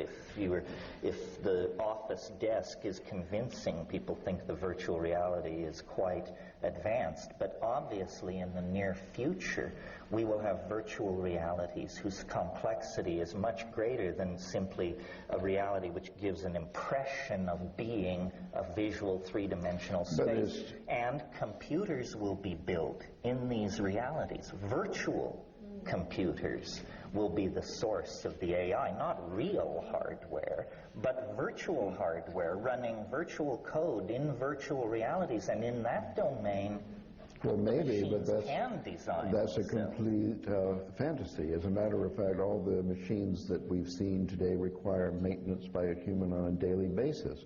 The software requires maintenance. The hardware requires maintenance. The parts simply wear out. There are moving parts. Virtual reality, Internet, seen as one machine, was built to be indestructible. The AI will not be located on a CPU. It will be a distributed intelligence. If 14 people worldwide, the right 14 people, decided to stop repairing it, the World Wide Web would go down in 3 days. I think you... Anyway, we could, let's say, suppose that we could create any future that we wanted. The one you're talking about could only be created if we want it. Now, I'm just trying to propose an alternative. In the alternative, like the automobile, the machines that we build and ourselves are in codependence and co-evolution. The function of the World Wide Web is to unite our independent spirits and intelligences in a universal mind of the world which has a higher intelligence than our present social order. That's the possibility of the cyborg, of the human and the machine in essential partnership. But you're assuming that the conscious mind is actually in control of the process. In fact, the World Wide Web is growing under the influence of many, many processes and dynamics, none of which are conscious to any individual. It goes where money goes. It goes where expertise goes. It is connected through informational association, random fluctuation, chaotic reordering of itself. We here give great force to the idea that complex systems can produce unexpected forms of novelty, and yet we have unchained and unleashed the most complex system ever created in the perfect confidence that we will be able to control its development and evolution, when in fact history has shown we have never controlled the development and evolution of even our speech and print-driven social systems. I'm certainly not saying that your paranoid fantasy is an impossibility. Oh, well, that's all I want to hear. Even paranoids have enemies. It may actually come to pass. What I'm saying is that we are involved in the ongoing creative process, which more or less determines the future. I say more or less because, in fact, there are evolutionary steps which are completely out of control. Something totally unexpected will happen, but for much of the time in the past, we've seen, I think, Darwin emphasized this in his later theory, that it is ethics, it is a moral sense on the part of human, which was the dominant factor in the evolution past the earlier stages. In the creation of societies, it was altruism, essentially, was involved in going from where we were to where we are. And it could well be that without love, for example, the further evolution is impossible.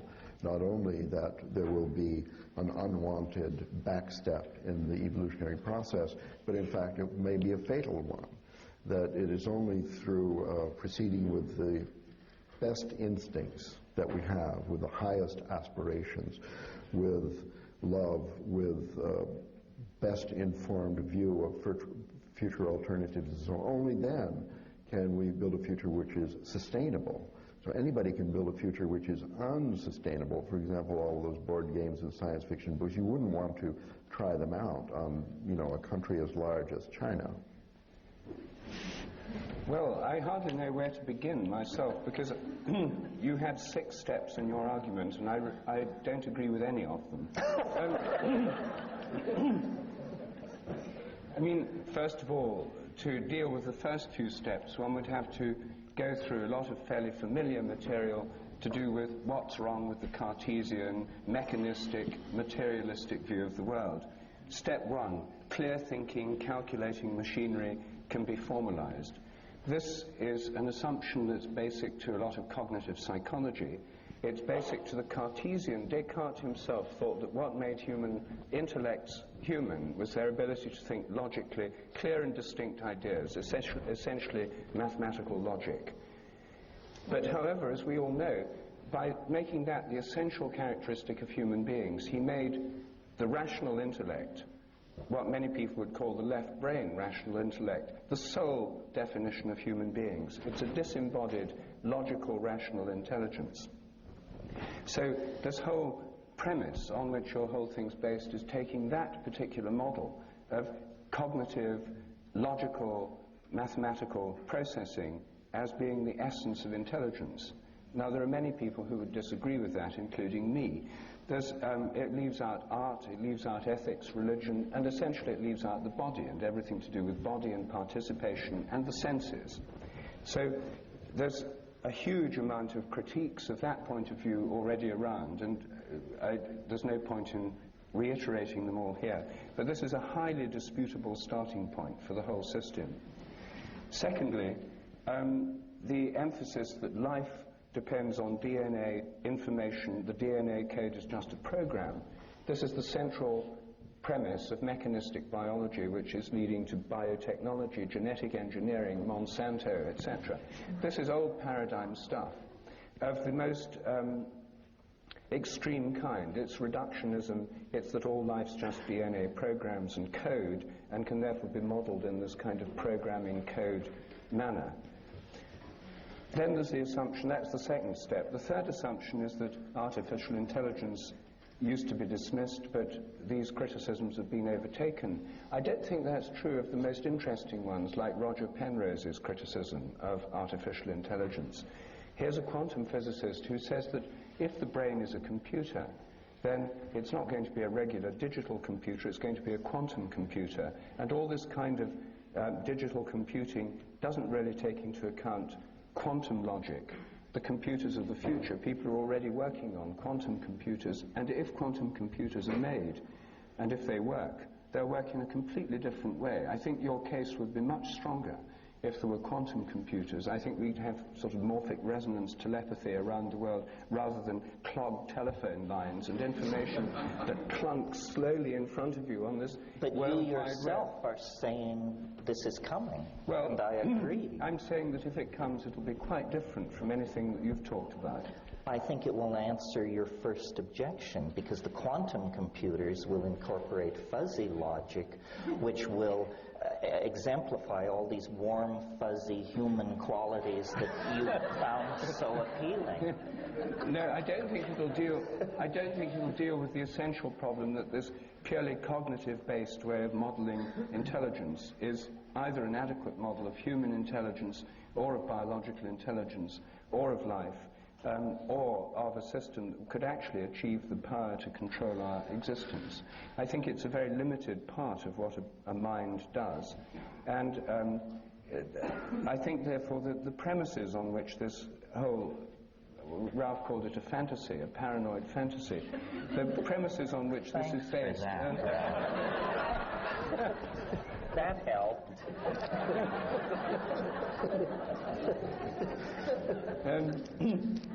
I think the premises on which this is based are old paradigm premises, and they're ones that I think there are many reasons for thinking we need to go beyond. I think the internet has achieved a great deal, but I just can't see that it's an adequate vehicle for what, in your mind, precedes the arrival of the internet, namely this great intelligence that's going to direct human history. I've heard different McKenna versions of this controlling intelligence over the years, And this is the first time I've heard it embodied in the internet. I mean, I agree that...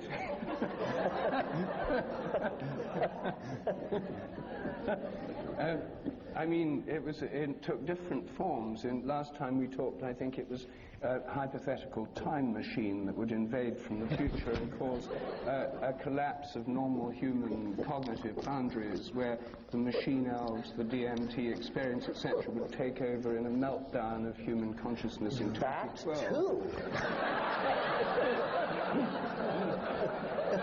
Well, perhaps I should just end with a question. This comment, what is the equivalent of DMT for this machine intelligence that's taking over the world?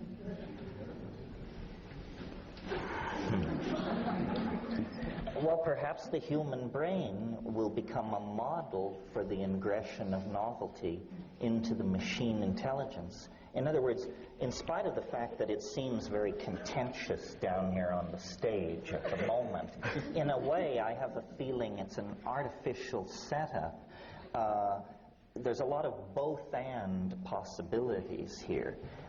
Obviously, nanotechnology and the internet are not going to proceed forward in a vacuum absent pharmacology, complexity theory, so forth and so on.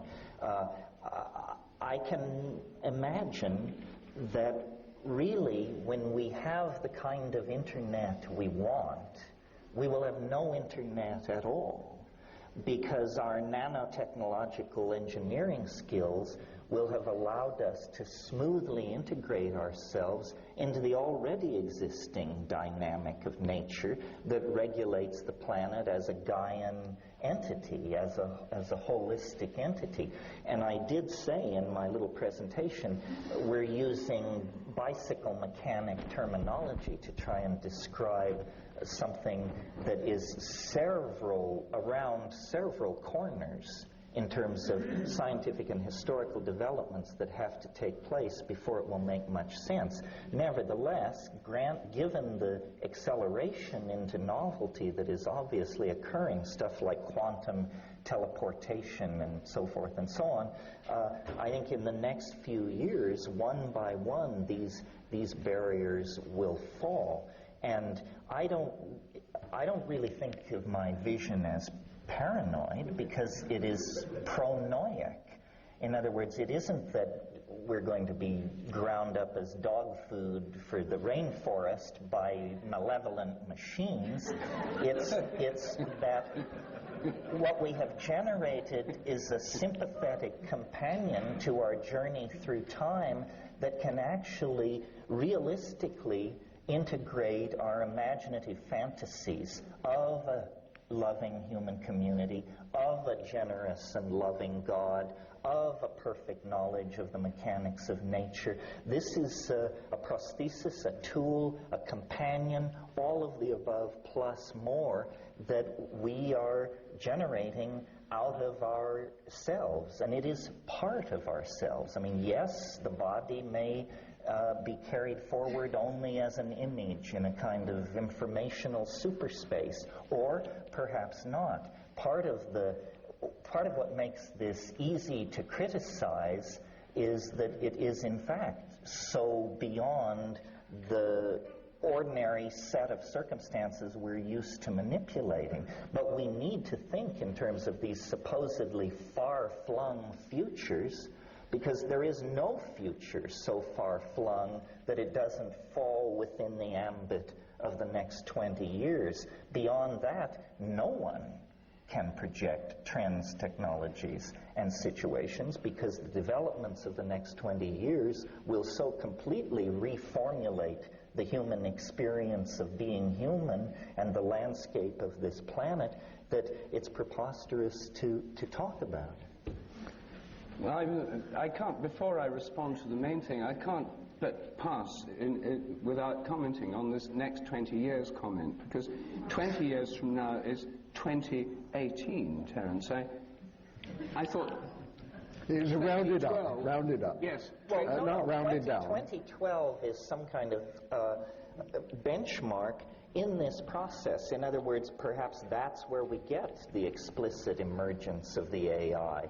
But the rest of human, I won't call it history, but the rest of the human experience of being will then be defined by such things as a planetary intelligence, time travel, possible Bell communication with all the civilizations scattered through the galaxy, possible ability to download ourselves into machines. This is a point I didn't make in my presentation.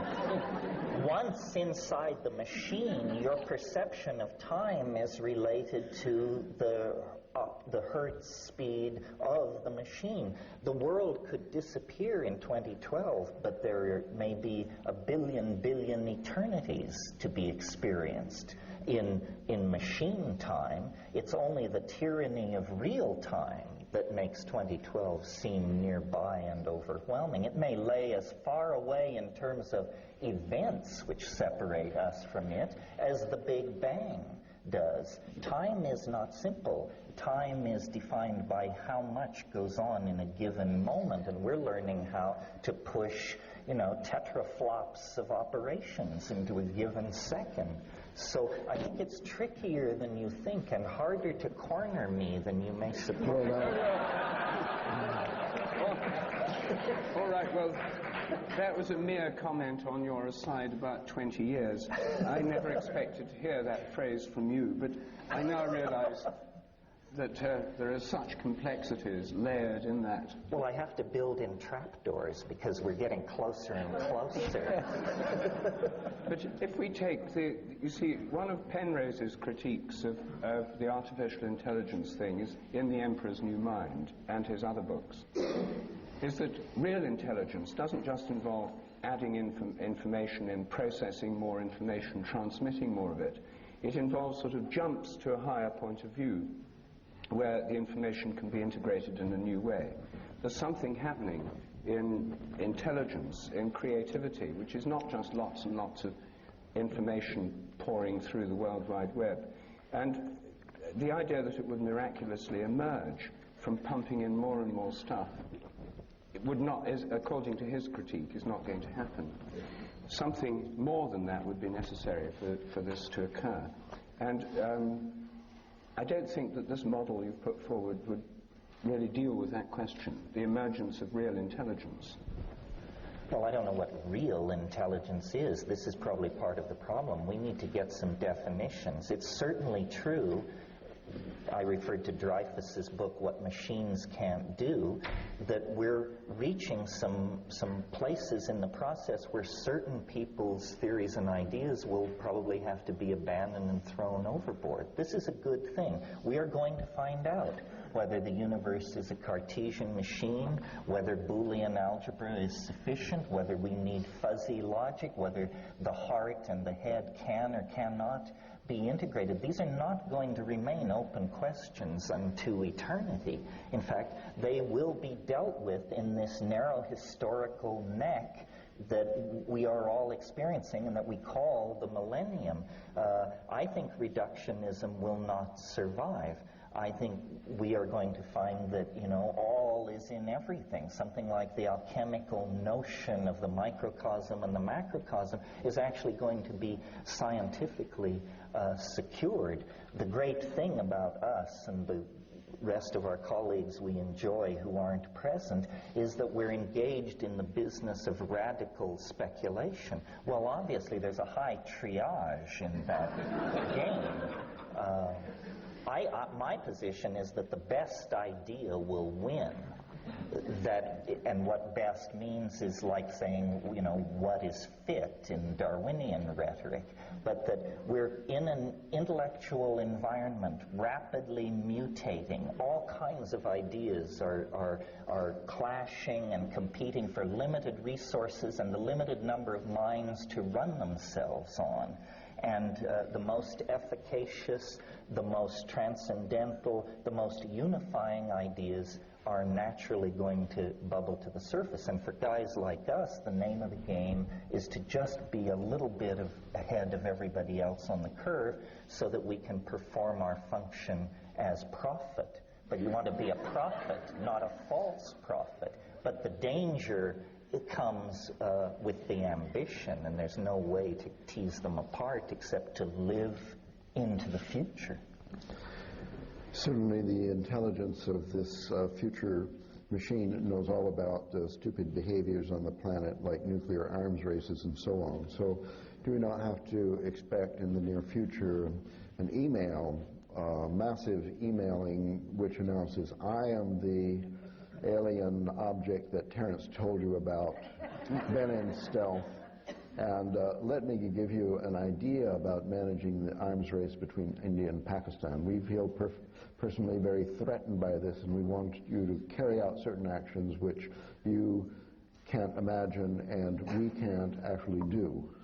We cannot anticipate what ultra-intelligence would look like. For example, I have heard the argument that nothing advanced humanness on this planet like the use of nuclear weapons against Japanese cities, because that was so horrifying that it awoke people to their dilemma, and for 50 years afterwards, political institutions, however much they may have unleashed local genocide and toxification of the environment, they actually were able to steer around that catastrophe. So you mustn't fall prey to the error of situationalism. Situationalism is where you say, if we do X and Y, then F will result. No, you don't know what Well, you will happen. suggested that the alien object would secure its future by downloading multiple copies into nooks and crannies of the World Wide Web. And I'm saying if its existence depends on that much materiality, then it could easily be wiped out by a nuclear war. Therefore, it has to be very interested in the fact there are 20,000, 30,000 nuclear bombs still moving around this planet. I would hope so, but that's only my opinion. In other words, noticing that all newborn creatures need some period of time to adjust to their environment and get their legs, and that's true of everything, I suppose, right down to amoebas.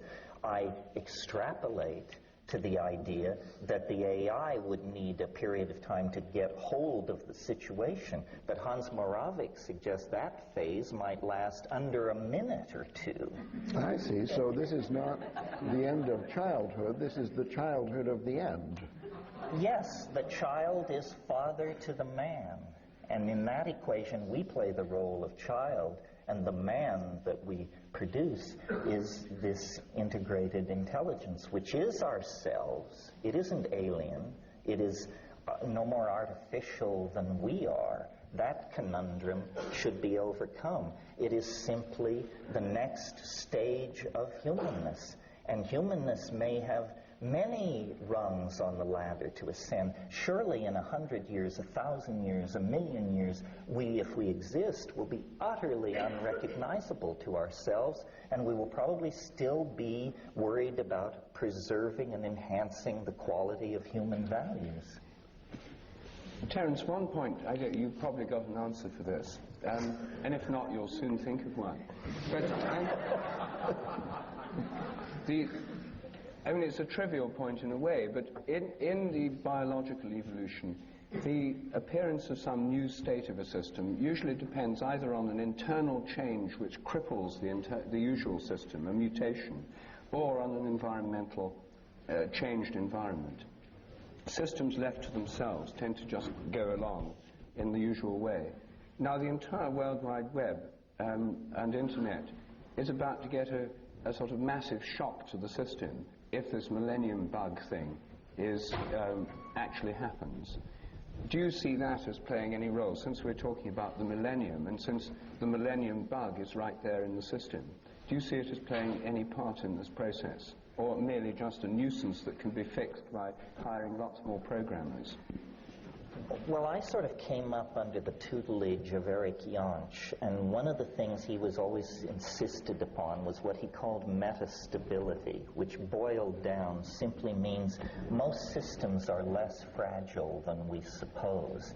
I see the Y to K thing as a culling I don't see it as a flinging apart of the achievements of the last 1,000 years. Just I haven't got Y to K. What's Y to K? That's this millennium bug that you're referring to. That's the code name for it. Yes, exactly. That's what the insiders call it. I see. Right. So, but you say there has to be a sudden change to force the evolution of a system.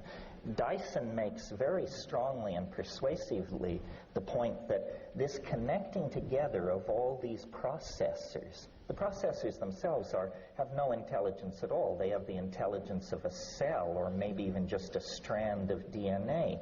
But for our own mundane reasons, we connected all this stuff together, but now it expresses dynamics which we do not understand or cannot describe. So I believe that the forcing of the system has already occurred. And now the web, it's simply a matter of bandwidth and linking more and more processors together. And there will be all kinds of emergent properties. I could argue somewhat facetiously, but it's a point of view, is that this incredible economic expansion that we are undergoing, that seems to violate the laws of economic fluctuation, is because econometric models and the data on which they depend have both been refined through the existence of the internet to the point where we actually can control and manage global economies. In principle, they are not uncontrollable. They are simply very complex systems. If I'm right, we may be in the first few years of an endless prosperity, because our machines, our models, and the data those machines need is now of such high quality that there won't be crash, bust cycles. Now, we could pick up the newspaper tomorrow and prove me wrong, but this thing has already I'll prove you wrong today. outlived itself many times. So you say. Tell me how this prosperity is going to be maintained through the intelligence of an econometric model of the world economy when the human population is still exploding exponentially. And there are limited resources and there's growing pollution. It's a disembodied model, that's the trouble. Well, you're asking for too much too soon. You forget that the Soviet Union has disappeared. The launch-on-ready, mutual-assured destruction theory of diplomacy is now obsolete. We have made incredible strides and not given ourselves any sort of pat on the back. You want it all at once. And it will the world is running smoother. Yes, there are people in misery. Yes, there are unaddressed problems. But I would argue that we have made enormous progress in the last decade, and enormous progress lies ahead. The situation in Ireland, the situation in South Africa, that looked like a bomb you couldn't defuse. It looked like race war and the death of millions. And in fact, it was possible to walk away from that. I think we should not be, complete airheads about this, but on the other hand, I think we should recognize that the accomplishments of the last decade are on a scale entirely different from any historical epoch previous, and they point the way toward greater triumphs of management, resource control, machine-human integration, and the delivery of a reasonable and tolerable life to more and more people. You mentioned population as a problem. Notice how far from machine interference that particular issue is, because it involves on people having less sex and fewer children. That may be the last place where the machines will bring down the hammer out of respect for their progenitors. You're going to be shocked now, Terence, but I completely agree with you when you describe the advantages of the World Wide Web. It's only the threatening aspect that I felt I had to debunk. I think you heard more threat than I intended. Well, I don't know. sometimes you sound as if you're a hired consultant from the World Trade Organization. So I hope the check is in the mail.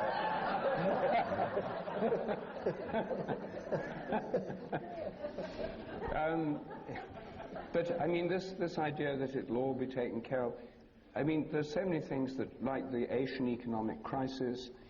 One doesn't want to look too much on the bleak side of things, but I just don't believe that this interconnectivity is going to solve these problems. And insofar as it is enlisted by the forces of the World Trade Organization, multinational companies, and so on, it's not going to be working on the side of a kind of political view of things, local economies, more sustainable agriculture, and so on, that many of us hold dear. Well, now I'll sound even more like a slave of the IMF.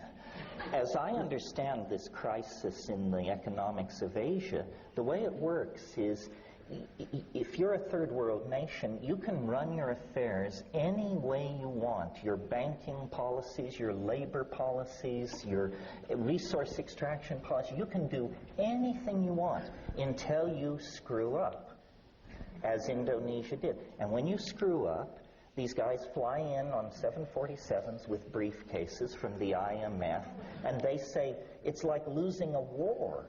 They say, we're taking over. Here is your labor policy. Here is your resource extraction policy. Here's how you're going to revalue your currency. Here's our plan for restructuring your entire society top to bottom. And by God, if you don't fall into line, we're going to pull the plug on the money. So one by one, these outlaw freewheeling operations do stumble and generate crises. And at that point, the web's umbrella is extended over them, and they have to then fall into line and join the global economy, which is run from Brussels and Geneva and London, but which seems to produce a better result for most people than allowing these nations to self-regulate themselves. Well.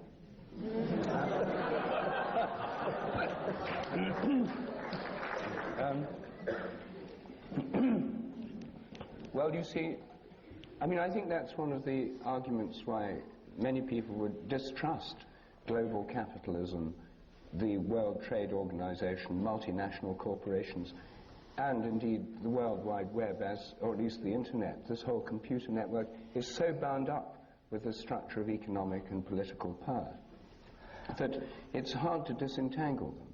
And it's hard to see that this liberating force of global intelligence at work in the system, this rosy picture you portrayed to us of a huge leap forward of consciousness of humanity, moderated, led, aided by machine intelligence. It's very hard to square that with the actual picture we see before us, the political situation in Indonesia, the degradation of the environment, the burning of the forests, the depletion of resources, and so on. I just cannot see this optimistic picture and what I see as a threatening realities as easily as you do, as just all being for the well and all being for the good in the best of all possible worlds. Well, I think we're on the cusp. I agree with you. I think in 5 years, if we sit down and have this conversation, either you will agree with me effortlessly, or I will agree with you effortlessly. By that time, it will be clear. Either there will have been catastrophic wars in Asia, the enormous collapse of economies spreading misery to millions of people, or the firm hand of these new global electronic modalities will have been exposed, and people will be living in a world of, as you say, rosy expectations. We're in the narrow neck. This is the heat of battle. The fog of war has descended upon us here at the Millennium. But by 2002, 2003, it will be clear that the bifurcation has gone one way or another. I don't know, it just does remind me of a passage I read in On the Edge by Edward St. Aubyn. Page, where are we, 150.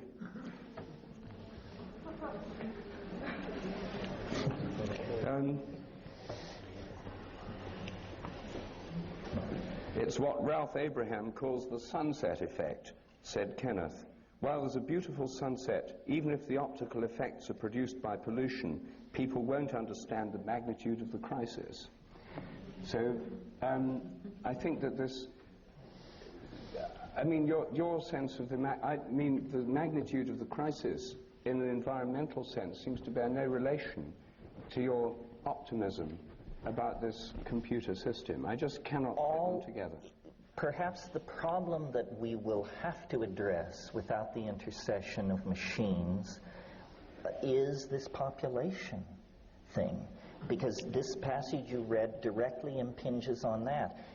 Whether or not the machines decide to keep us around may depend on whether we present them with a picture of falling populations and rising living standards, or whether we present the AI with the spectacle of rampant, unpoliced population growth and resource extraction. Because that's linked into our biology, this may be the act of maturity which the future demands of us, that the machines will be largely irrelevant in impacting.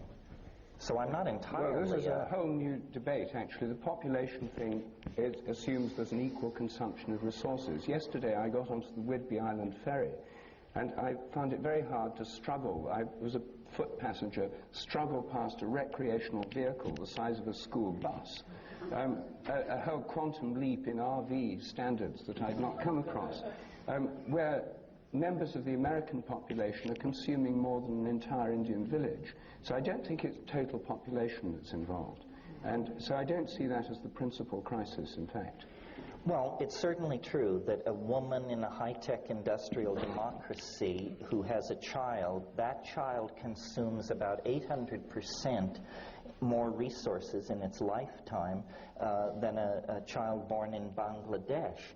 Nevertheless, it's the populations of the high-tech industrial democracies that are most educated and most susceptible to responding to the logic of global crisis and limiting their population. Where do we preach population control? Bangladesh, Pakistan. Why? Because that doesn't cause us any inconvenience. If we would appeal to the women of the high-tech industrial democracies, and do more than appeal to them, offer them incentives, cancel income tax, cradle to the grave medical care, free links to the World Wide Web. Free links to the World Wide Web.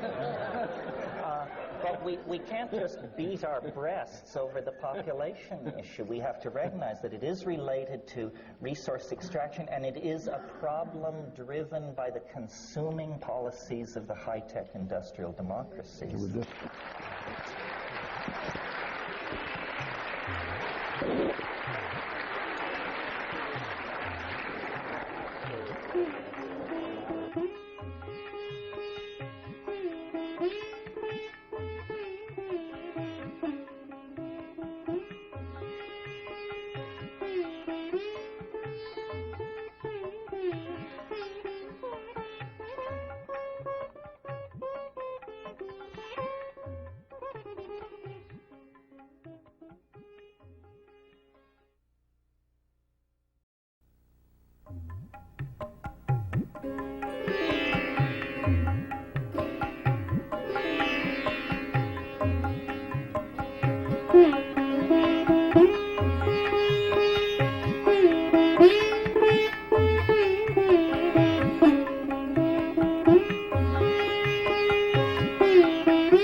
The call for our gathering, the announcement, part of the con which brought you here, mentioned the edge of the millennium, at the edge of the millennium. And so far, the millennium has been present by subtle implication alone. So I think to honor our commitment, we'll now trialogue on the edge of the millennium. Is okay? It's okay. Now, in our just appeared new book, The Evolutionary Mind, there is a chapter near the end called I forget what it's called. It's about utopianism and millenarianism. Two pretty long isms which altogether add up to an overdose of different approaches to the future which are more or less classical. And there we spoke extensively of the extant literature and literary tradition and industry of utopian and millenarian genre. So that kind of utopian and millenarian stuff is not what we're going to talk about in this trialogue. I want to introduce a completely different notion of the millennium, and I'm interested more particularly in the edge of the millennium. And here's how it goes. This is partly, according to me, a mathematical view of history that brings up this particular version of the idea of the millennium. And nevertheless, other people have written a similar view of history without any explicit recourse to mathematics, so I think it's pretty general. It has to do, this view of history, with the approach we've taken toward biological evolution, that it goes forward in catastrophes and critical leaps and so on, sudden jumps. The punctuated equilibrium approach to history says that history goes along in a kind of a level plateau, developmentally speaking, although there may be a gradual development up or down overall. And then every once in a while there is a big leap. The first such view of history, I think, that we know about was presented by the ancient Egyptians. So this is nothing new. Now, in my own work, I have classified some major plateaus, including the last one, the one that we're at the end of now, according to my system of history, began 6,000 years ago or 5,500 years ago with the invention of the wheel and the first city-states and stuff like that, talking Sumer, talking Babylonia, talking ancient Egypt here. And so that's a 6,000-year plateau. Now, other people, for example, Bill Thompson, somebody we know and talk to about world cultural history, he has a similar scheme in which the plateau now ending is only 300 or 400 years old. See, there were people who really wrote about this explosion idea in world cultural history was Jakob Burckhardt. Burckhardt said the Renaissance was a quantum leap in world cultural history, and then other people said, well, what about Giotto? You know, what about Patatrio? What about Boccaccio? And the truth is that whenever you look at two major milestones in history and consider that between the milestones to be a sort of a level road, then somebody will come along and find a smaller milestone in there. Nowadays we have fractal geometry, so we think that this is natural. Between any two big catastrophes, there'll be 10 smaller ones. Between any two of the smaller ones, there'll be 40 or 50 little teenier ones, and so on. The first person I know who put forward such a fractal idea of history, that it's not continuous, it's discontinuous, but the discontinuities are more or less dense, as in a fractal, the first such person is you, Terence. I give you credit in writing in my entry in the Encyclopedia of Time. You maybe have never read that book. Never read it. Well, there you'll find your name mentioned in a flattering way by me of all people. Immortality at last. At last.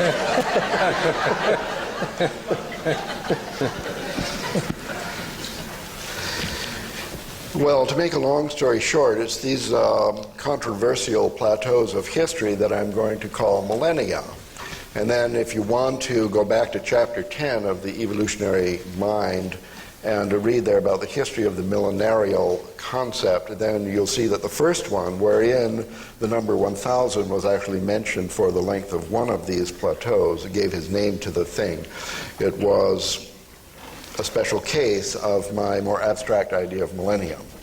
It's the plateau of history. And what I mean by the edge of millennium is those times when there's the snap-out from one equilibrium to another.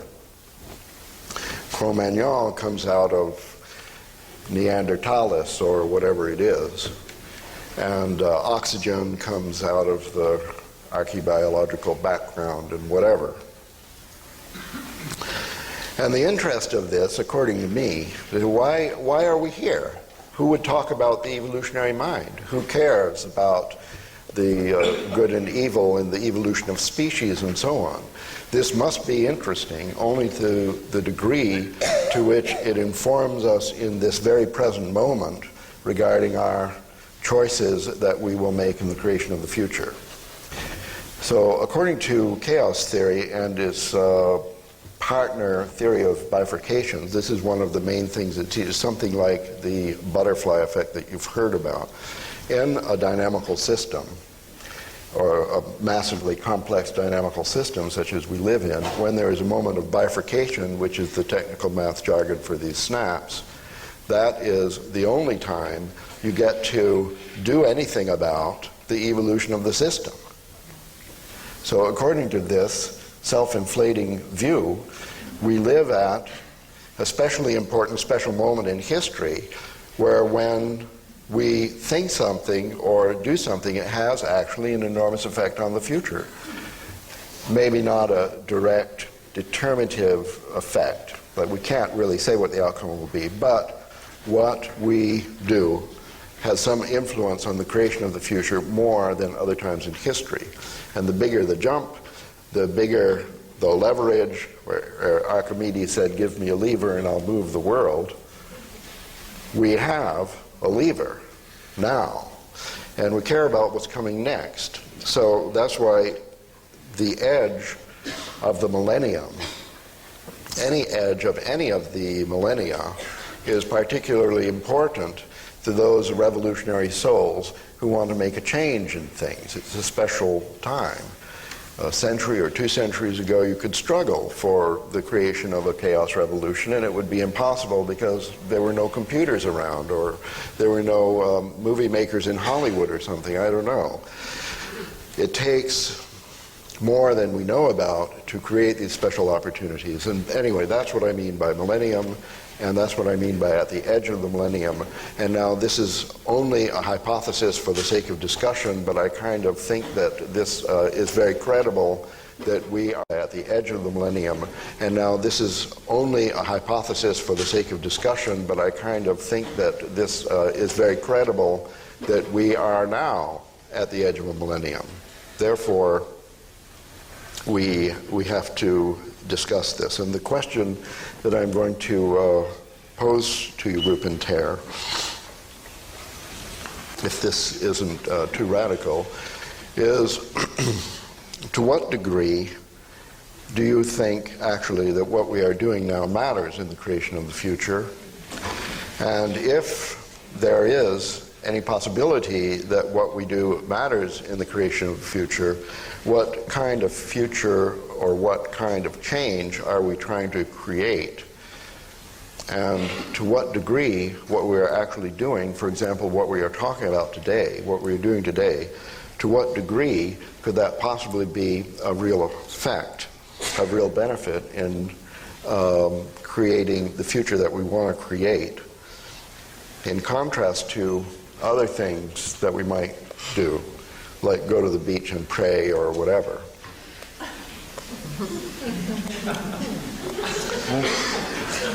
And particularly, should I stop here? Well, that's one I'm not sure. Yes, well, I'm trying to make this easier for you because I think this might be too difficult. Well, I mean, I think I said this morning, or maybe I didn't, but I believe it and have said it many times, salvation is an act of cognitive apprehension.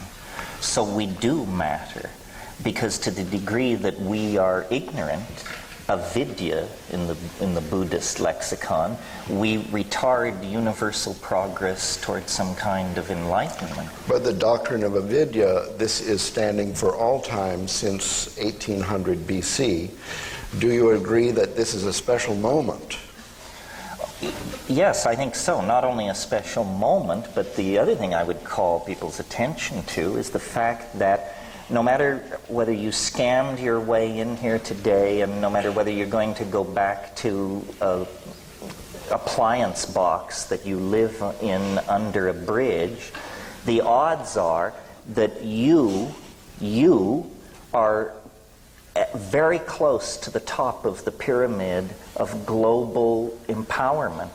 You are mostly white, mostly well-educated, mostly have enough disposable income to come to an event like this.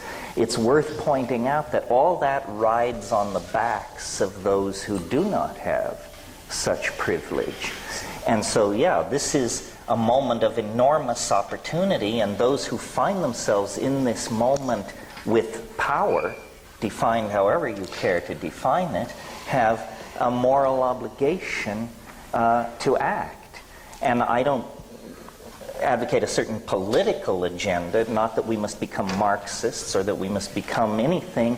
What we must become is clear. We have the technologies and the informational structures and all the necessary abilities to create paradise on earth, to lift up the least among us to at least an acceptable level of comfort and freedom. Why do we not do that? Because what stands in our way is our own minds, our own habits. We must change our minds. That's the most powerful political work people in this room could do. And there is nobody who is so enlightened that they don't need to work on themselves and do this. To the degree that we can change our minds, we will escape extinction, marginality, and so forth and so on. And to the degree that we cannot change our minds, we will prolong the agony, perhaps unto death and extinction, perhaps only making the struggle more difficult. But yes, this is a moment of enormous opportunity. We have a yes. A yes. So you agree that it's a moment of special opportunity over the long and short scales of time, according to either mathematics or novelty theory? Yes. And you agree that we have a responsibility to do our best? Yes. And what you have to tell us is that if the 200 of us here change our minds, that would somehow have an ameliorative effect on the rest of the world and our creation of the future. Yes. How? How would it have this effect? Yes. By telepathic means, by the romance of photons? No, I think by the spread of clarity. The spread of clarity. The elimination of redundancy in the system, and the spreading of a sense of shared purpose and the possibility of achieving that purpose. It doesn't matter what you do beyond changing your mind for a better clarity? Well, I don't want to say absolutely it doesn't matter, but I think that's the first obligation. If you charge off with some political agenda that is not informed by clarity, you're going to end up with business as usual. The road to hell is paved with good intentions, but it is not paved with clarity.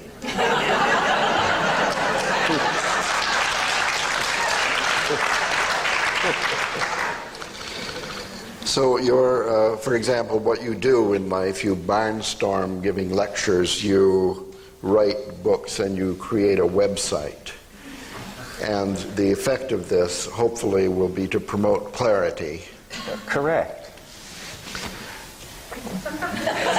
Well, First of all, I certainly agree that for me personally, psychedelic experience has enhanced clarity, whereas some people think the opposite. Well, let us have vigorous debate by informed parties on this subject.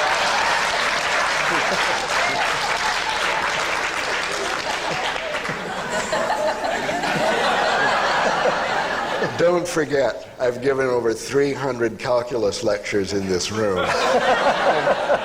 It boggles my mind to look out and think, well, yeah, this is Santa Cruz. This must be Santa Cruz. This is the real Santa Cruz. What do you think, Rup? Well, the question really is, I mean, changing minds, you were talking about the butterfly wing effect. The question is, if we change our minds, can it have a larger effect on other people's minds? Yes. Because if we decide to recycle yet more newspaper and so on, it's not going to have that much effect. The changing mind thing, the butterfly wing analogy, suggests some major change of mind spreading through our culture. Now, I suspect that you think the medium for this transformation is the World Wide Web. I suspect that Terence thinks the medium... Well, I think telepathy is equally powerful. Yes, but... Wait, I want to hear his suspicion of me. World Wide Web? Yes, I think... No, psychedelic drugs. World Wide Web, psychedelic drugs. I still haven't understood the psychedelic drug agenda. Britain has the highest percentage of psychedelic drug consumption in the Western world at the moment, and it's not entirely clear that this has resulted in clarity spreading through. Britain is the source of and the fountainhead of the worldwide youth culture that is creating the new music, the new dance, the new forms of community, and the new resistance to consumerist values. So don't sell the old UK Come shore. to the rave tonight and see clarity created. Yes, a crucible of clarity as Home at Last plays. And Terence takes the microphone. And well, it's not always perfectly clear. Terence takes the microphone. And well, it's not always perfectly clear what's going on when you have your nose in it, you know. Well, I mean, my own agenda relies partly on the World Wide Web, not as strongly as yours. And here in this room is Matthew Clapp, who kindly runs my World Wide website. Sheldrake.org. Yes. But my own view is that this clarity involves breaking the spell of rationalism, Cartesianism, a spell woven more powerfully than ever before this morning by Terence. I mean, it took on a new level of spellbinding in the way you described it. It's to recognize that we're far more interconnected, we're far more participatory in our relation with the world than this cognitive kind of science and cognitive model of the mind would tell us. And so I think the secret to waking us up, one of the secrets, is psychic pets. As you know, this is one of my particular themes. And the purpose of... I wrote a book which some of you may have seen called 7 Experiments That Could Change the World. The purpose of this was to find simple experiments that could give us clarity on issues that we know about already, which could actually have a transformative effect on our view of the world. They're to do with changing our scientific view of the world. And the scientific view of the world is a particularly important part of the spell that binds us all and that affects our whole civilization, our whole industrial culture. And it's an exceptionally narrow and dissociated view of the world at the moment. The reason I think psychic pets could play this part is, first of all, there's more of them than psychedelics. I mean, they're everywhere. There are lots and lots of dogs and cats that have telepathic bonds with their owners. About 50% of Americans feel that they've had a telepathic bond with an animal. Now, to recognize what so many people already know, through experiments to test these to see if they're real, and so far the experiments suggest they are real, this can give permission for people to recognize what they already know, then all these closet holists, most of us are closet holists, can come out and recognize that there's this kind of interconnection with other species and with each other that's been going on all the time, but which has been suppressed from the level of supposedly rational discourse by the idea that this is all superstition, it's not scientific, it's irrational, and so forth. I think that one of the big difficulties in our culture is the split between the rational, educated part of our minds, which we put on in public, and the participatory sense of connection which we have at home with gardens, plants, children, animals, lovers, and our nearest and dearest. And these are so dissociated that it's very hard for people to recognize that they're related in any way. Lots of dogs know when their owners are coming home in a kind of telepathic manner and wait at the door for them while they're on the way home. I calculate that tens of thousands of American scientists have dogs waiting at the door for them when they get home from the laboratory, even if they come at unusual times and in an unusual way. Yet, this phenomenon has been so subject to taboo that it's never been investigated scientifically at all. It could have been investigated at any time in the last 500 or 5,000 years. But the fact is the first investigations are happening at present. Here in the room is David Brown, who works with me, is based in Santa Cruz and is doing experiments with psychic dogs, cats, and cockatiels in Santa Cruz County. And if any of you have such animals, please let him or me know at the end, because we'd love to investigate your animals. You can take part in this research.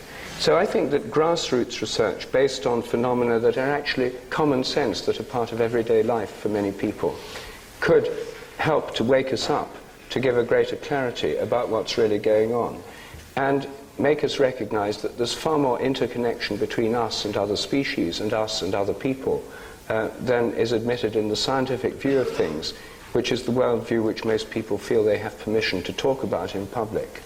So I think that this transition, a butterfly wing effect, would be a few dogs and cats that do this being proved scientifically to be able to do it, shown on TV, would probably overnight give millions of people permission to recognize and talk about these events in their own lives. And never again would the subject be able to be stuffed back into the closet. I think these could lead to a great change in the way we think about the world. Now, it's not, of course, it's several steps from that to solving the ecological problems of the world, to dealing with the problem of multinational corporations and so on. But it's a step towards clarity, and it's one that could spread very quickly. Well, it seems to me the overarching theme here that unites all three of our positions is boundary dissolution. Psychedelic drugs dissolve boundaries. The World Wide Web dissolves boundaries. And certainly the discovery that our pets are communicating, anticipating, and understanding us is a boundary-dissolving perception.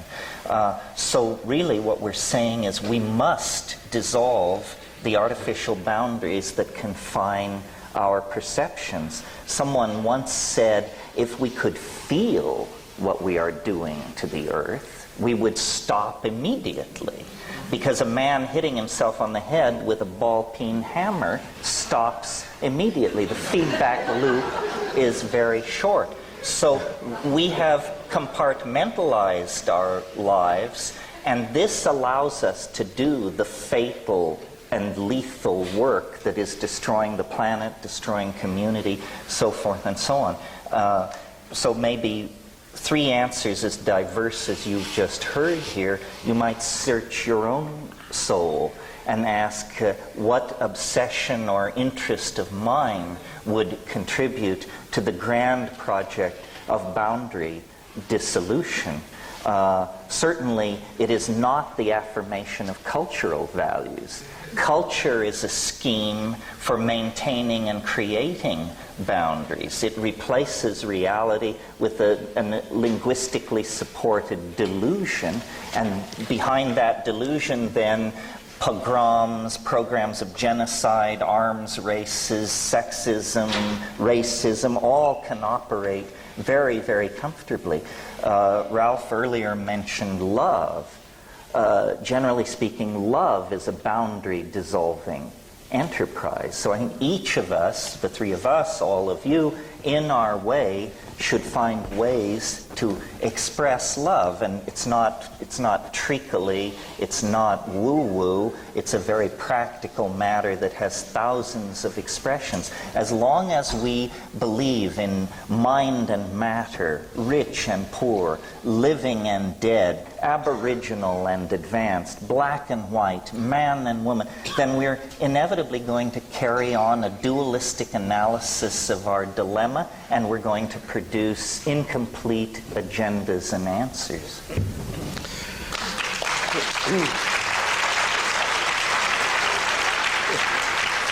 Well, this is good. I agree with everything. I admire you both for your revolutionary efforts. Nevertheless, I can't help having a sinking feeling. Here we are in the University of California. Naturally, my thoughts turn to the educational system. Now, we have here a group, I know there are actually a few undergraduates of the University of California at Santa Cruz are here by accident, as it were, and that's cool. But we have not yet taken over one regularly offered course of the university to enable students to learn science by doing research projects with psychic pets.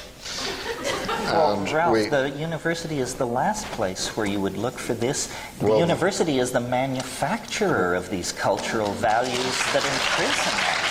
Well, that's why I'm bringing up this subject of education at this time. I think we've discussed the problem of education before, but my experience is that no amount of clarity in this group of 200 and other like groups is going to matter one whit when we are all adults. You see, the next generation will have to face the same butterfly problem with the same lever, because the majority of people will have their paradigm set in K through 12 in some archaic school system that sees its primary business to work against a worldwide cultural revolution. So the inertia, we have to overcome inertia, and we can talk about religion and psychedelics and getting clarity and so on.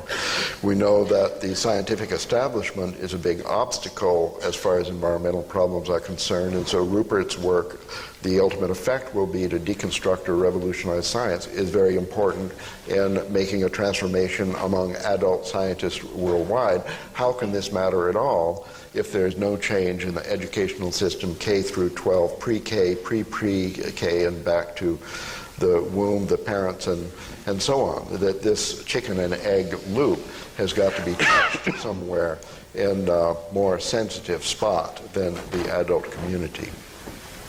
And what do you propose? Well, you work with youth, I guess. You're interested in talking with younger people, and Rupert, I know that you're particularly active in education through the existence of your children who are now subject to the educational system that does this criminal brainwashing that I'm talking about. So I'm just posing this now. Do you have any idea as to the transformation of our school system by a change of curriculum or the entrance of any weird idea into the actual program which trains most children worldwide? Well, I ought to have. There's a story that perhaps not everyone here is familiar with, which is when I was in New York a couple of years ago, I was asked to visit a school in Long Island. I was particularly urged to go there. A private helicopter was sent to take me. And I was asked to address the board and the teachers of the school. And when I asked them what they'd like me to speak about, they said they wanted me to speak about the rectified Sheldrake principle, on which their entire curriculum was based. So when I said, what is the rectified Sheldrake principle? They said that that was the very question they were asking and hoping that I would explain. I then asked who had invented the rectified Sheldrake principle on which the curriculum was based, and they soon revealed that the author of this principle, or at least the author of the documents on which their entire curriculum were based, was Ralph Abraham.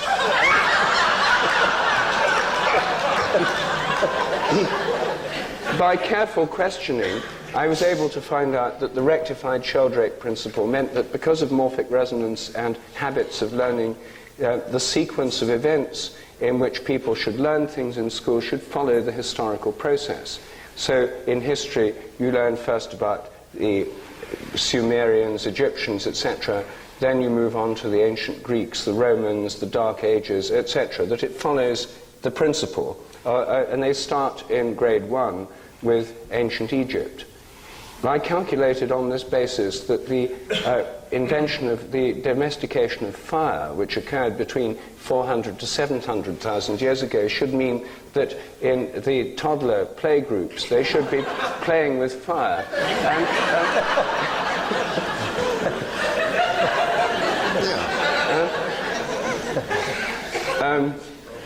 I pointed this out, but that wasn't part of the curriculum I was suggesting. I discovered that there was, in fact, an entire process of educational reform afoot in this country, behind which is the guiding genius of Ralph Abraham. So I think we should ask you this question, Ralph, since you've more experience than most of us. Well, I'd rather that people with less experience speak about it. Because my experience has been very disappointing. Oh, no. No.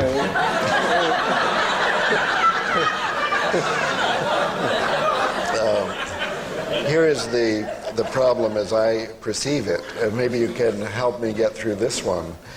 The children are innocent and trusting and will try any curricular reform experiment. They'll try anything, which they have done in different schools around the world with great effect. It was only a couple days ago I was at the Intel farm, they call it, in Oregon, where 10,000 people work on realizing Terence's dream. And making psychedelic drugs available to everyone? Oh, a different dream. They know what I mean. Chips, not hits.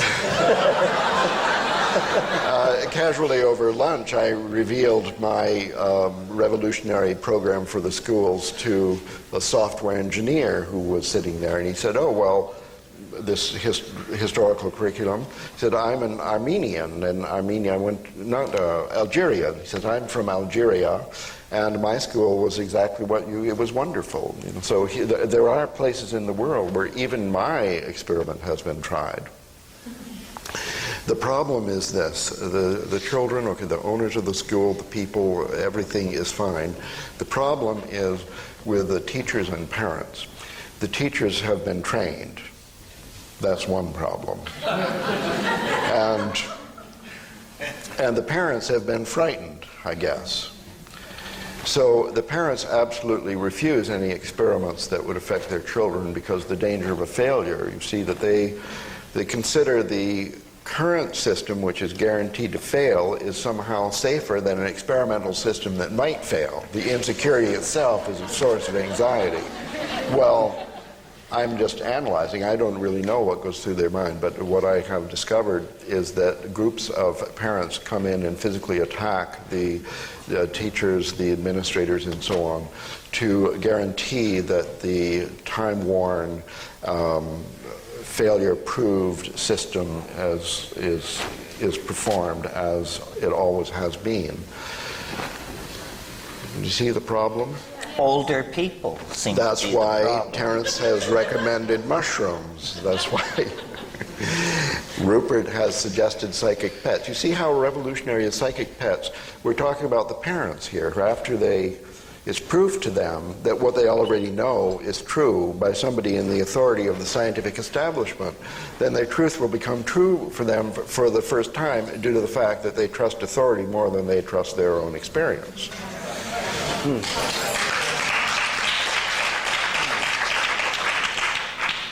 So I haven't given up yet. with the educational system, but I'm still seeking some little way around this very deeply ingrained habit. And part of the problem is, as the stakes rise, the clenching on the part of the geriatric establishment becomes even more intensified. So, for example, right now, the worldwide epidemic of youth bashing is the most counterproductive thing we could possibly generate. I mean, we're leaning on the very people who are going to have to save the situation. Why not admit the obsolescence and bankruptcy of the old models and take our foot off the neck of youth and honor an interest in psychedelic experimentalism, sexual redefining of roles, a new look at how we relate to work, a new look at how we sexual redefining of roles, a new look at how we relate to work, a new look at how we relate to community. Instead of marginalizing youth culture and defining it as a phase, misguided, naive, foolish, we should say, these are the uncorrupted people in society who have not yet felt the hammer of the programming and the guilt and the creodes of economic necessity, and try to build upward and outward from youth culture rather than suppressing it. For this reason, I will be appearing at a rave tonight that starts after my bedtime. Well, Yeah, Ruth. I wish I could be persuaded by your persuasive rhetoric. My experience of youth culture is, here are people who from the age of 2 have been watching hours a day of television, shaped by commercials cunningly designed to introduce toddlers to the consumer society, whose music is dominated by a music industry run by cynical interests, manipulative people, public relations operations, and large corporations. So to see this as uncontaminated, pure, the spirit of tomorrow, untarnished by the vices of today, seems to me to beg a number of questions. However, Well, let me answer. I'll be there at the rave tonight too, Terence, and there I'll be able to see this paradise that's unfolding before us.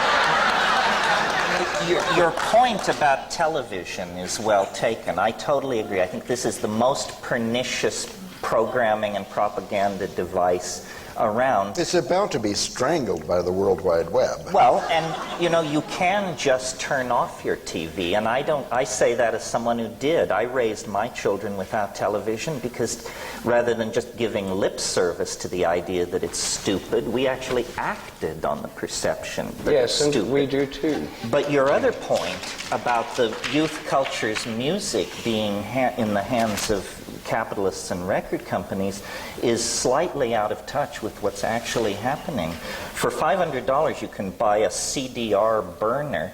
Bands do this, and most youth culture music is now put out in editions of under 1,000 pressings, and really the corporate middlemen have all been gone around, and the big record corporations are not at all in touch with real tastes and real creativity in the music business. They recycle garbage that they support with massive public relations programs at the same time that real creativity is alive and well and thriving on a fractalized micro scale that goes right around the desires of mass consumerism.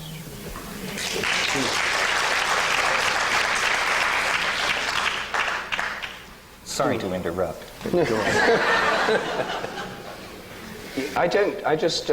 would be good if there could be an experiment carried out, perhaps with you as the cheerleader, for this youth culture of tomorrow actually to be able to be permitted rather than suppressed and so on, to see what happens.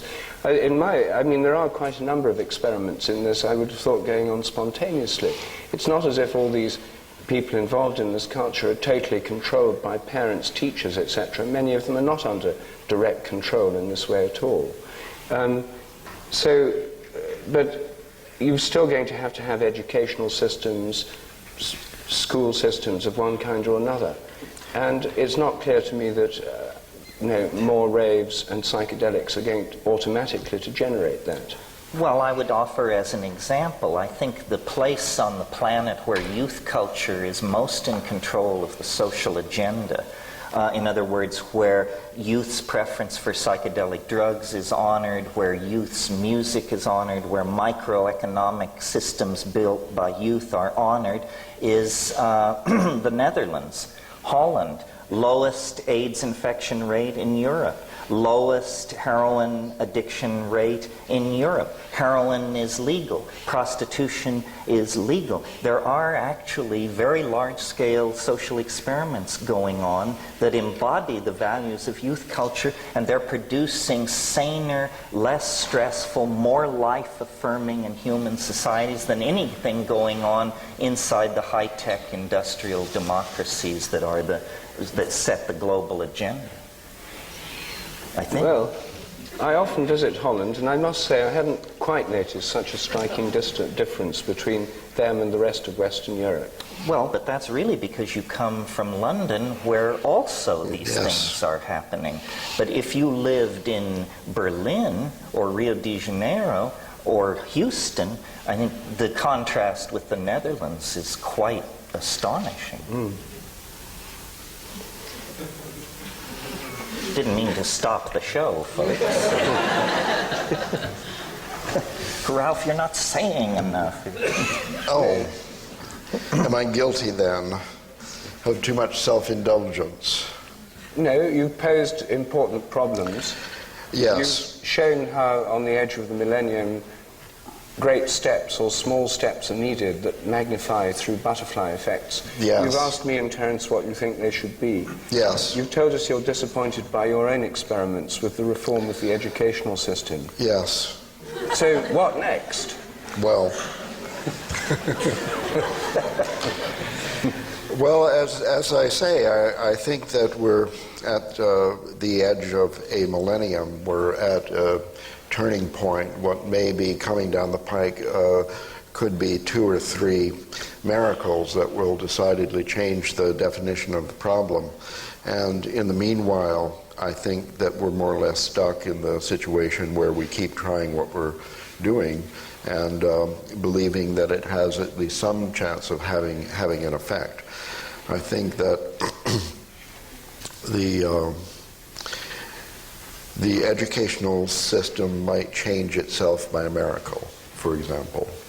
And it could do that in a way that had nothing whatsoever to do with any of our efforts, or in fact it may be that some little thing that we did mattered. I think that your work in the revolution of science is very important and very promising, and it's proceeded with essentially without funding, because the genius of the program that you've evolved is that it has this enormous leverage, and at every crossing of the road you've made the right choice to get more leverage. And Terence, I think that your program also is a good one, in that it's over the years changed in the direction of younger people, and that you've been changed your approach to maximize. And I don't see in either case that there's an enormous backlash working against you, that other revolutionary movements have been stopped by a backlash, and although you don't have funding, you don't have groups calling you up and threatening your life and so on. In my own case, I have felt, I've written about this endlessly. Besides writing mathematics, I write that mathematics is important. And through the microscopic analysis of the hinges of history, the edges of millennia past, I have pointed out exactly where, in each case, mathematics had a key role in the miracle and the bifurcation that happened. I think that a society that rejects mathematics cannot actually successfully deal with these problems, and therefore I have activated myself against the problem especially prevalent in the United States and concomitant with other problems that are especially prevalent in the United States, the problem of math, anxiety, avoidance, and misunderstanding. And here I would say that there is a huge institution, more or less, and here I would say that there is a huge institution, more or less, equivalent to the scientific community that is arrayed against this information, that somehow the educational system has been particularly persistent in the destruction of mathematics, in the destruction of mathematical capability of youth, and therefore in disempowerment of the society with its critical faculty to change. I do not believe you can have any clarity of view in the progress of history with no mathematical training on the part of any of the participants. I have seen in this society that even Nobel Prize winners in physics have math anxiety to a very severe degree. I'm able to detect this because it's something that is amplified. It's behavior that emerges as soon as I walk into a room. So I guess I feel in some that my own efforts have been rather less successful, or maybe I haven't been as clever in turning to the left or right at the crossings of the road. The problem is already much less severe in other countries, so it seems like we needn't worry too much. In Europe, throughout Europe, for example, the problem of the destruction of mathematical capability is far less severe. The only thing really disturbing there is that it's growing at an alarming rate, that it's they're inheriting the disease from the United States, a spreading disease based on standardized examinations like the SAT and equivalent movements. So there you have it, a problem that's so bad that the very mention of the word mathematics produces a aversion reaction that is paralyzing, so that much as I hate to, and you've seen this today, that I can go through an entire day without mentioning mathematics, with mentioning mathematics but not the word mathematics, in the hopes of tricking people into recognizing that some ideas like this that have to do with perception of space-time patterns in the abstract, that these skills are useful. Can I add to that? I mean, I don't think what Ralph means is that it's a tragedy that most people can't factor a quadratic equation. I think he speaks as he does because he is so professionally immersed in these issues. As someone somewhat more distant from all of this, but in agreement from Ralph, the failure to teach mathematics in practical, social, and political terms boils down to a failure to teach logic and discriminating understanding. The great evil, in my humble opinion, which haunts our enterprise, and I say this realizing I'm setting the fox among the chickens, the great evil that has been allowed to flourish in the absence of mathematical understanding is relativism. And what is relativism? It's the idea that there is no distinction between shit and shinola. That all ideas are somehow operating on equal footing. So one person is a chaos theorist, another is a follower of the revelations of this or that New Age guru. Someone else is channeling information from the Pleiades. And we have been taught that political correctness demands that we treat all these things with equal weight. Because we have no mathematical ability, no logical ability, we don't know how to ask the questions that expose some positions as preposterous, trivial, insulting to the intelligence, and unworthy of repetition. So we all are very comfortable bashing science and flailing away at that, but that isn't our enemy. Science is capable of undertaking its own reformation and critique, and has been engaged in that fairly vigorously for some time. The enemy that will really subvert the enterprise of building a world based on clarity is the belief that we cannot point out the pernicious forms of idiocy that flourish in our own community. And this problem is growing worse all the time. I mean, just pick up a copy of Magical Blend or Shaman's Drum, and you will discover an appeal to the level of intellect that makes what's going on with television advertising look like a meeting of the Princeton Institute of Advanced Study. We have tolerated too many loose heads in our community. We are not willing to take on the karma involved in argument and discourse that actually gores somebody's ox, so that at the end of the day, iridology or Mormonism or some other form of institutionally supported foolishness lies in shreds on the floor. We consider this politically incorrect. I can feel the tension in this room because people sense I might gore their particular ox. If we had learned mathematical logic or reason or rules of evidence, when someone approaches us excited to inform us that the ruins of Lemuria have been spotted in the deep sea off Big Sur or something like that, we would be able to respond to that with the contempt it deserves. I had a conversation about this recently with someone who, if I had to describe their job category, I would describe them as mafiosa. And I said, what do you think of the abduction phenomenon? And without hesitation, this person said, there are just so many foolish people in the world.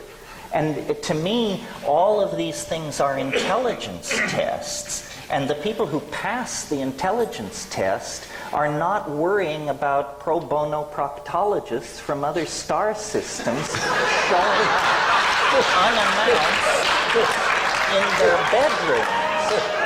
So, we have perfected politeness. We have perfected the ability to listen to damn foolishness without betraying by so much as the flick of an eyebrow that we realize what we're in the presence of. Now I think it's time to refine our mathematical skills, learn to think straight, and not be afraid to denounce the pernicious forms of foolishness which are vitiating the energies of our community and making us appear marginal and absurd in the discourse about truly transforming society.